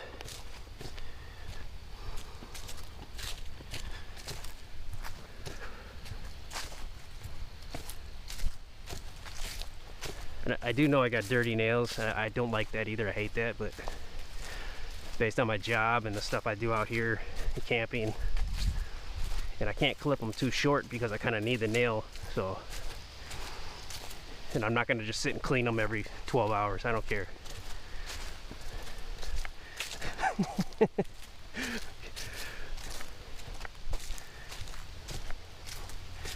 But I probably should get a couple nail brushes. They're pretty light. Have one on me. So we could turn here and take a shorter route. Or we can go straight and take a longer route. I prefer the latter. I'm very hydrated, feeling really good. Had a small handful of nuts and an Anoka smoothie.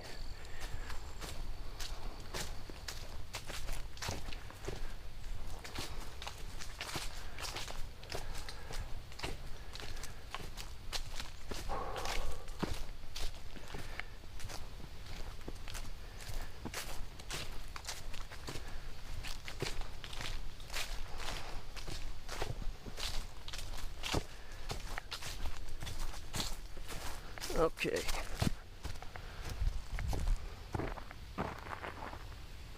Yeah, so I think this is the road we were on earlier.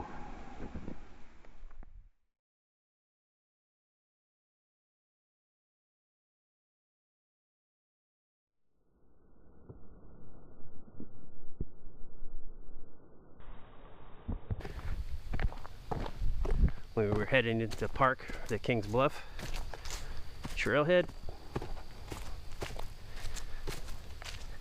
And I'm 99% sure this is just for vehicles, to prevent vehicles, motor vehicles.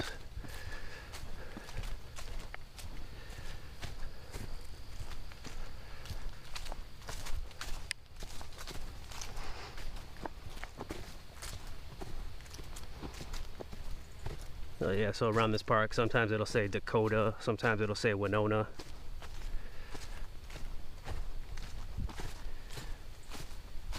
Very, very nice weather.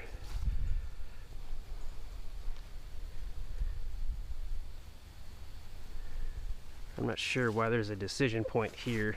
It's a little weird. I'm just gonna follow straight with this.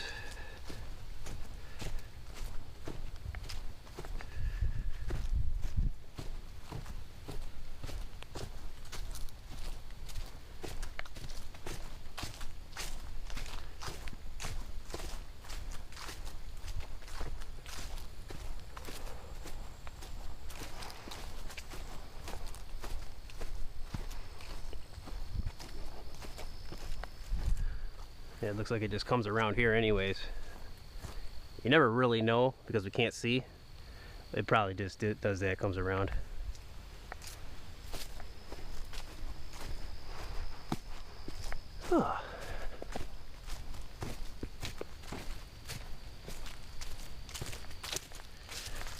I saw these earlier on another path we were on. I'm not sure what they are though.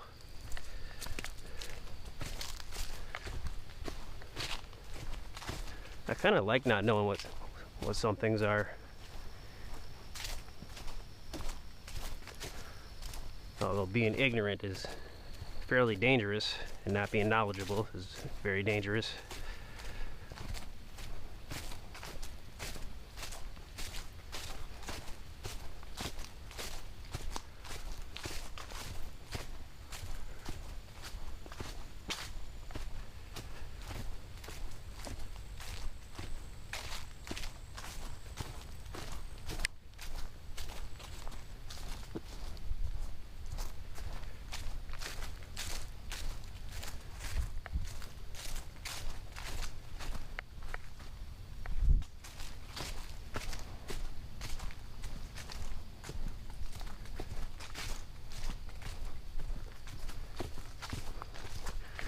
This looks very familiar. I was here in 2023.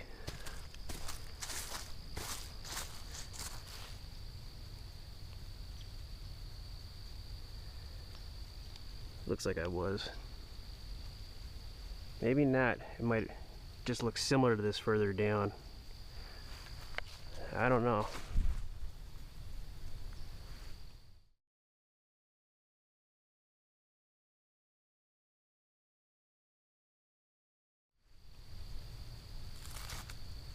Yeah, it might just look similar. Okay.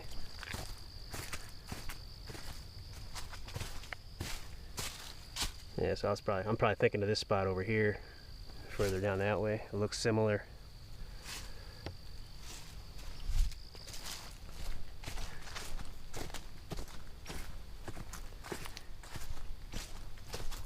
Yeah, it just feels like I was on it. I might have come back from the north overlook and went down this way and then came through this side here and then took a right. It just feels so familiar. Even though I didn't plan to do that, I might have gone off track a little. Because sometimes I'll do that. You don't always want to be stuck to your plan, because you got to be flexible and malleable, and to a practical degree, of course. You don't want to take that too far or be too frivolous with that choice.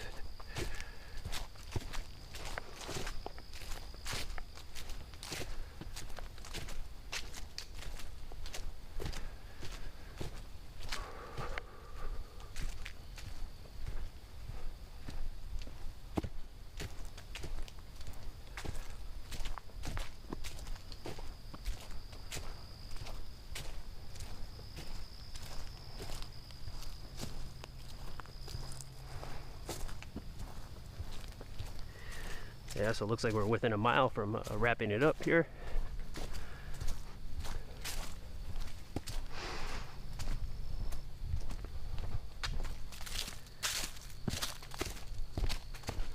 This is a really good one. It's really interesting because we did one spot real quick, hopped in the vehicle and went to another area.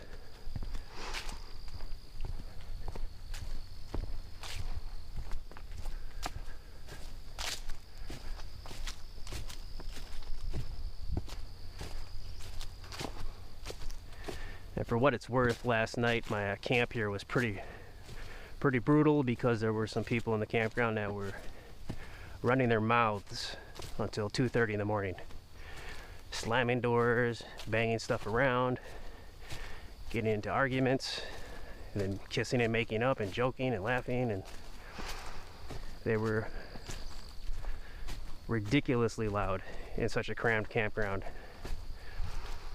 And that was pretty brutal.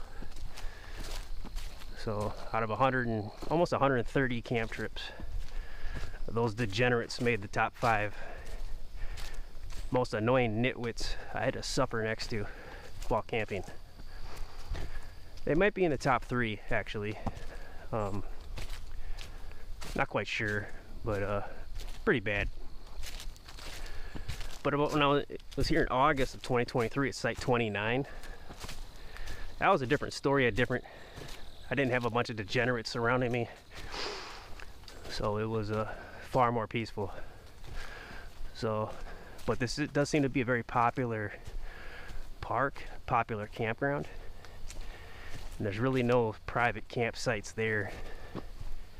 And the Cardin sites are fairly close to each other and on a fairly open trail, so you're right next to the trail that everyone's walking on. So your options are kind of limited as far as having a nice private quiet camp here. That and the having to backtrack on the hikes from the outlooks. The two biggest things I don't like here, if I were to say things that I didn't like. Other than those things, this is a phenomenal place and a phenomenal part of the state. Oh, another thing, it's really close to Wisconsin too, which is a remarkably unfortunate reality for all of us who live here. Oh well. So right here, go down here.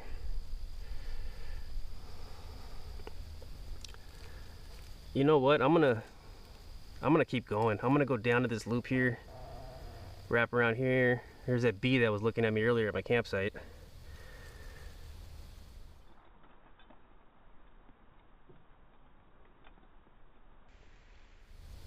I almost mentioned that when I told you that I didn't get harassed by any insects today. I almost mentioned the bee that was really interested in me. You might be sensing some of the cologne I sprayed over 24 hours ago. So yeah, back to what I was saying, we're gonna go around here, around this loop, and then work our way back up this way. Otherwise I'll feel guilty. We're feeling good. It's a beautiful day. I have all the time in the world. Sunset's about 6:30 p.m. So it's almost 2 o'clock. We'll probably wrap this hike up no later than 2:45 or 14:45, as the body cam will say. It better say that. Oh. But it better say about 1:57 right now. Specifically, or 13:57 specifically.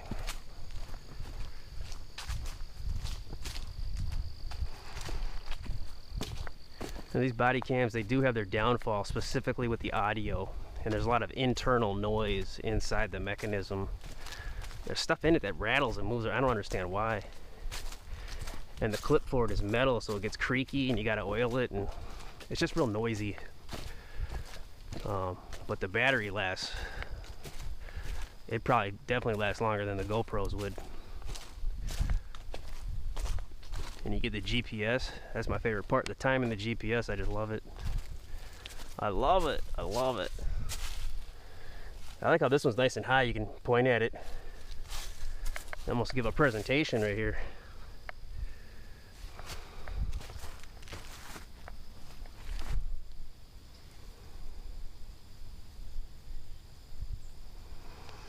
I gotta watch my mania when it kicks in.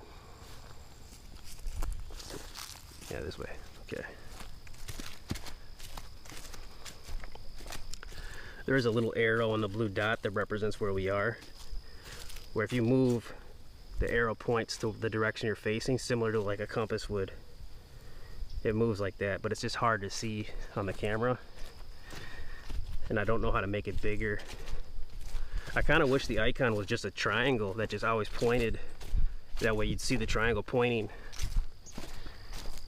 Not a perfect triangle, of course, because there'd be 3 directions. You'd get confused, but I forget the name of the type of triangle.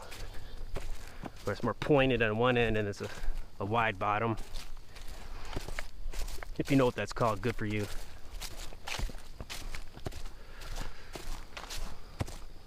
And I won't give you a gold star either because you're being too smug. Nobody likes a know-it-all.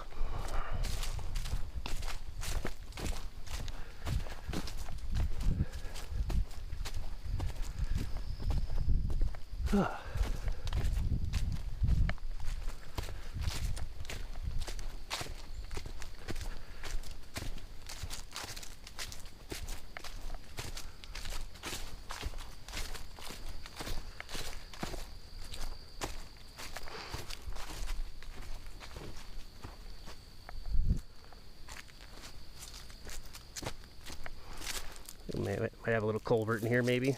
Some cinder blocks.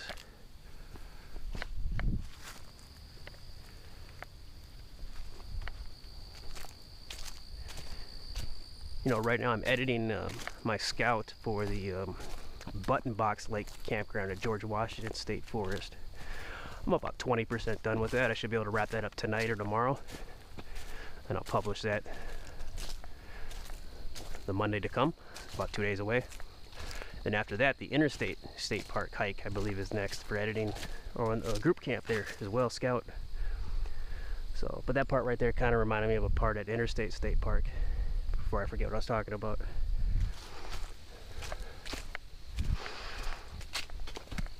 That hike turned out to be very interesting. I was really impressed with the hike at Interstate State Park. Very impressed. They had like a dead falls area that looked exactly like what the Minnehaha Falls would look like hundreds of years from now, probably, if it ever dried up. It was amazing.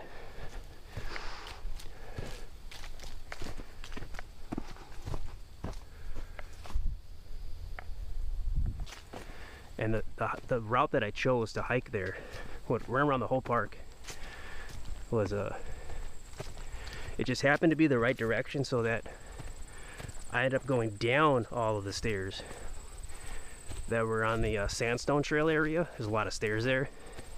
If you go to that from the campground, you're going to be going up a lot of stairs. But I took a long roundabout way to check out more of the other trails on the far end and work my way back. And we ended up going down all the stairs that we encountered, which was actually, it was so amazing. It's like one of those paradoxic pictures that you look at where there are stairs that go down, but even though you go down them, you're still going up, and vice versa. I don't know what those are called, but they're like paradox pictures. It was like I was in a real paradox, just only going downstairs, even though I never really appeared to be going up ever. No, I'm sure I did, of course. There were inclines, just not as noticeable as stairs. Well, there was a part where it was inclining, I guess, on the Sandstone Trail, but yeah, so very interesting. I'm looking forward to that one, reliving that in the edit. That'll probably be launched within 1 to 2 weeks from this date on the body cam here.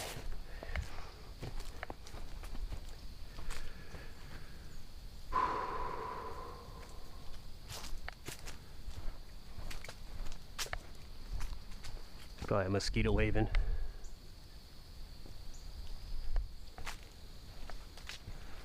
It's too chilly out for bugs though.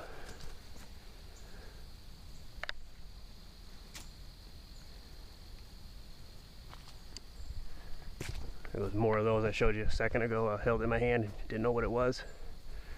And 2 of them together like that, that's hysterical. That's pretty funny.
Oh, it smells really good here. Pine again.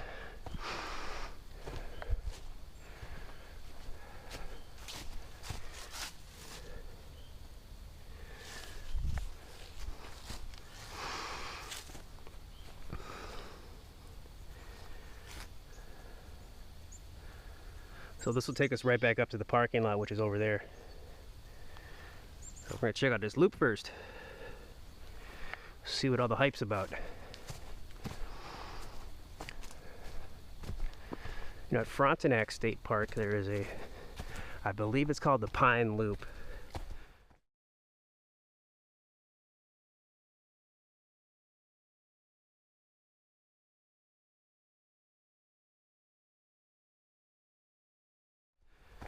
Right between the picnic ground and Old Frontenac.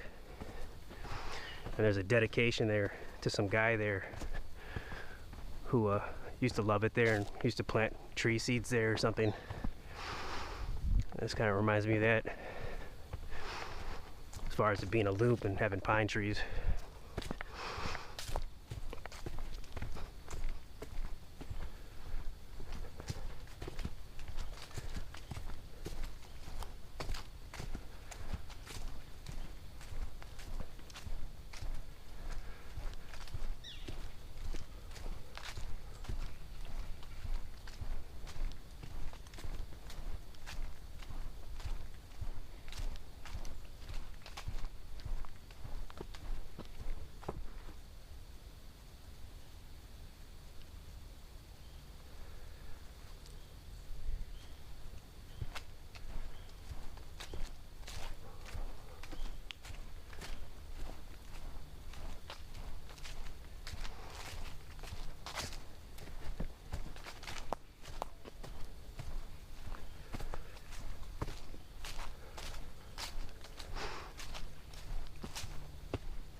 I gotta cuff my left boot again. It's the third time. It's being a problem.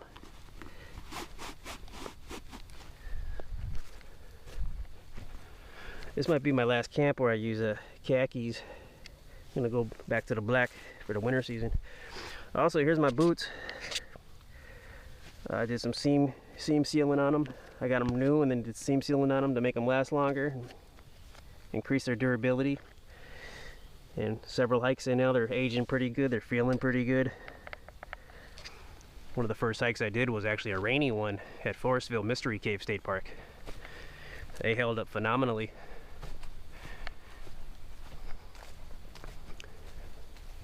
And they feel like they're pretty much fully broken in at this point.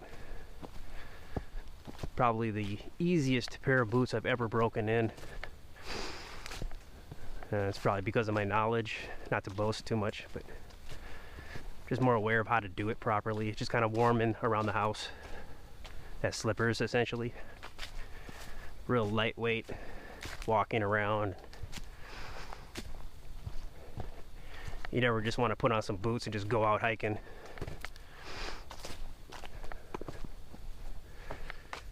Not only can that be miserable and painful, but it can lead to a very serious medical issue. If your feet start cracking open and bleeding, you don't have the supplies to address it, that's a really big deal. So I'm going to revisit what I said earlier, foot care.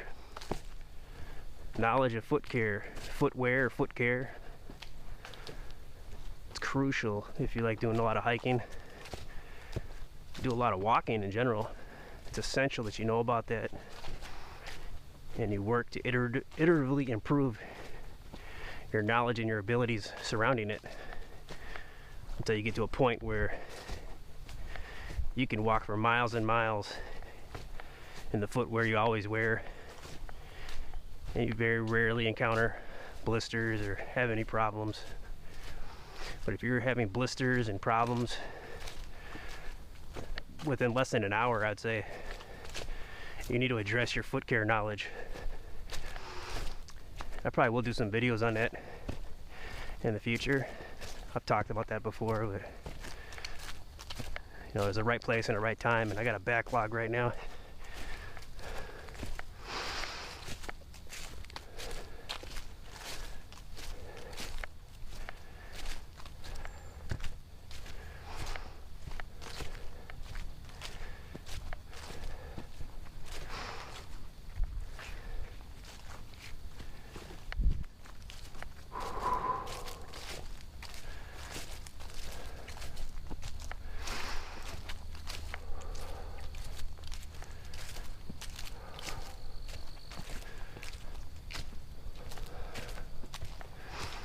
inclines here.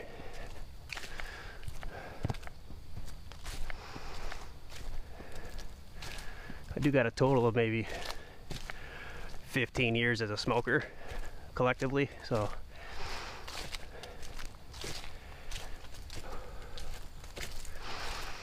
and I probably had exposure to asbestos more than likely, so whew.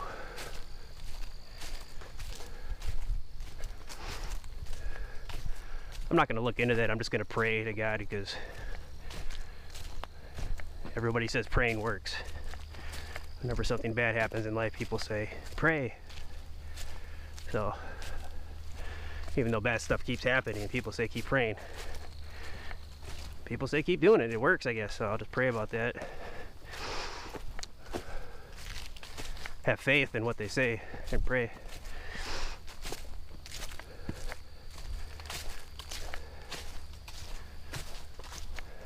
We have to pray just to make it today.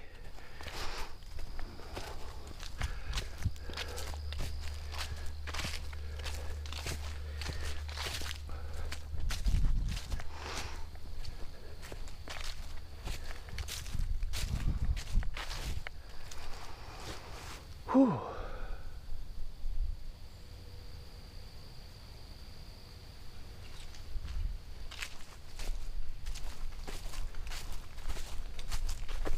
Really glad we got to check out these portions of the park.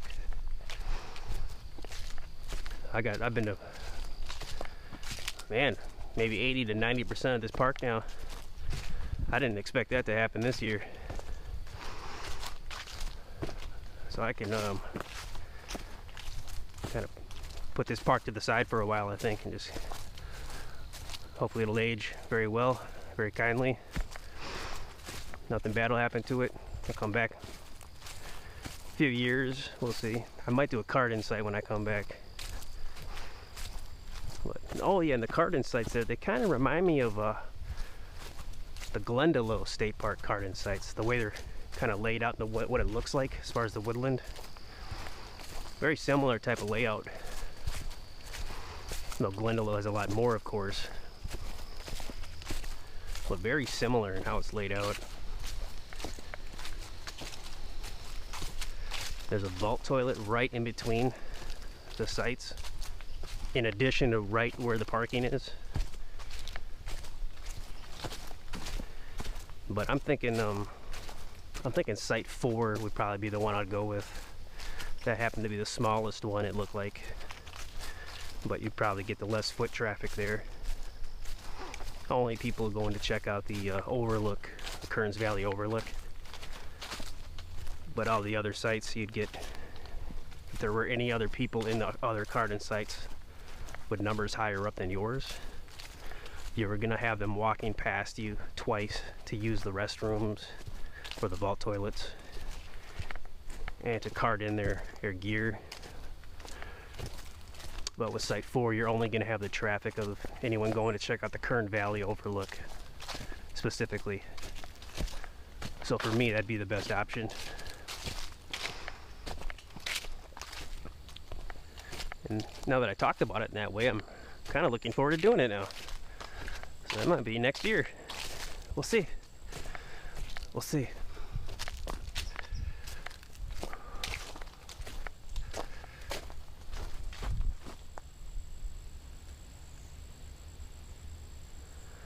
Kind of feels like it did when I was at Nerstrand earlier this year on that hike. That's when the summer was just beginning. Now we're on the other side.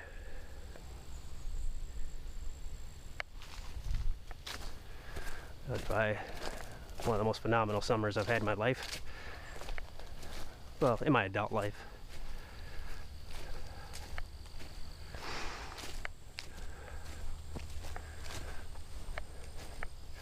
All thanks to this new hobby that has helped me mentally and physically in profound ways.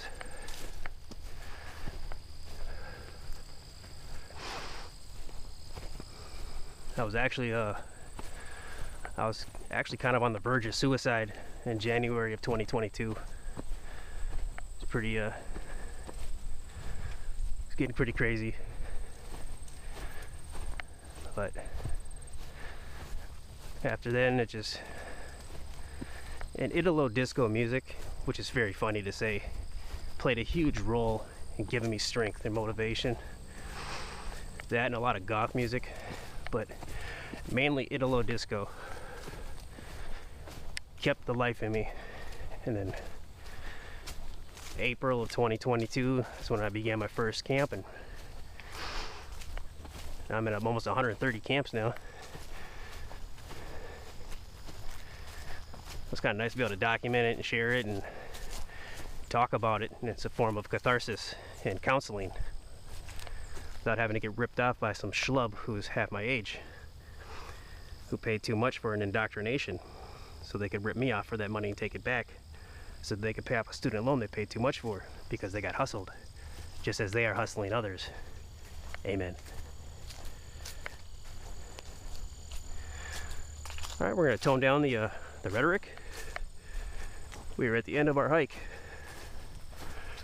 So today we're at Great River Bluffs State Park. And another fun fact, we're right near Richard J. Dorer Memorial Hardwood State Forest, which you have the Kruger campground up that way, which I have a scout of that, and it's a really cool one.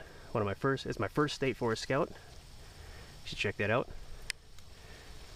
And down in this way is more of the Hardwood State Forest. You have a Vinegar Ridge campground, and then further south you have a Reno North. And that's got a horse campground to it as well. But I wouldn't recommend the Reno North to anybody, which is weird because it's as far south as you can go in the state. But they call it Reno North. But Vinegar Ridge and the Kruger campground at Richard J. Dorer Hardwood Richard J. Dorer Memorial Hardwood State Forest campgrounds. Those are the two. Vinegar Ridge and Kruger campground. I'd highly recommend them. Kruger #1 though. Alright, we checked out the Whiteout Overlook. Now that's the Orchard Overlook down here, right off the main campground. Then we drove up here. I showed you that little makeshift overlook that shows you the South Overlook from afar. And then we took a look at King's Bluff. And we meandered around here. Checked out the Analema, which was a nothing burger, essentially, and then came back this way.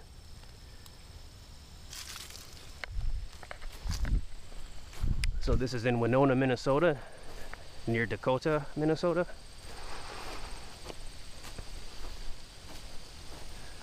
Thanks for taking a look. Hope you had a good time.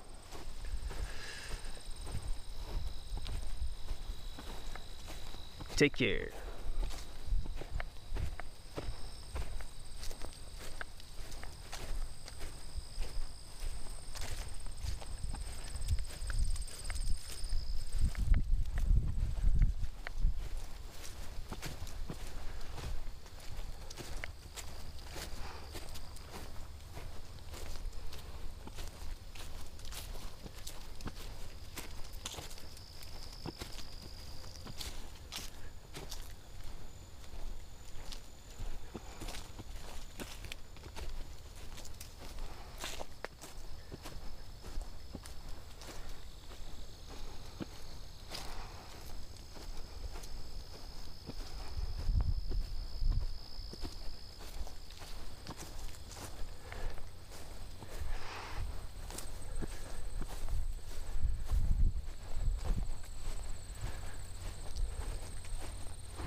Self-registration welcome centers that way.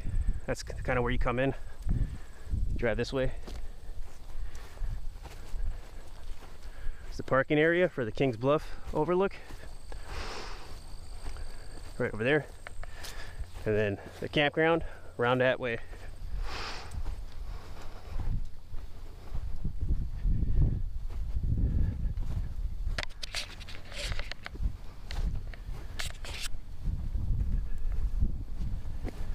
Pretty nice dirt road. It's not heavily graded or anything like that.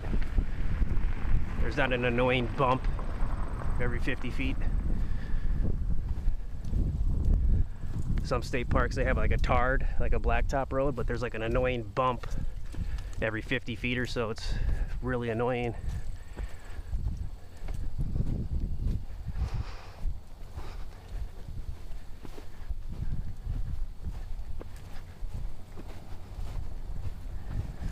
All right, I'm probably gonna show the drive out of here as well. Why not?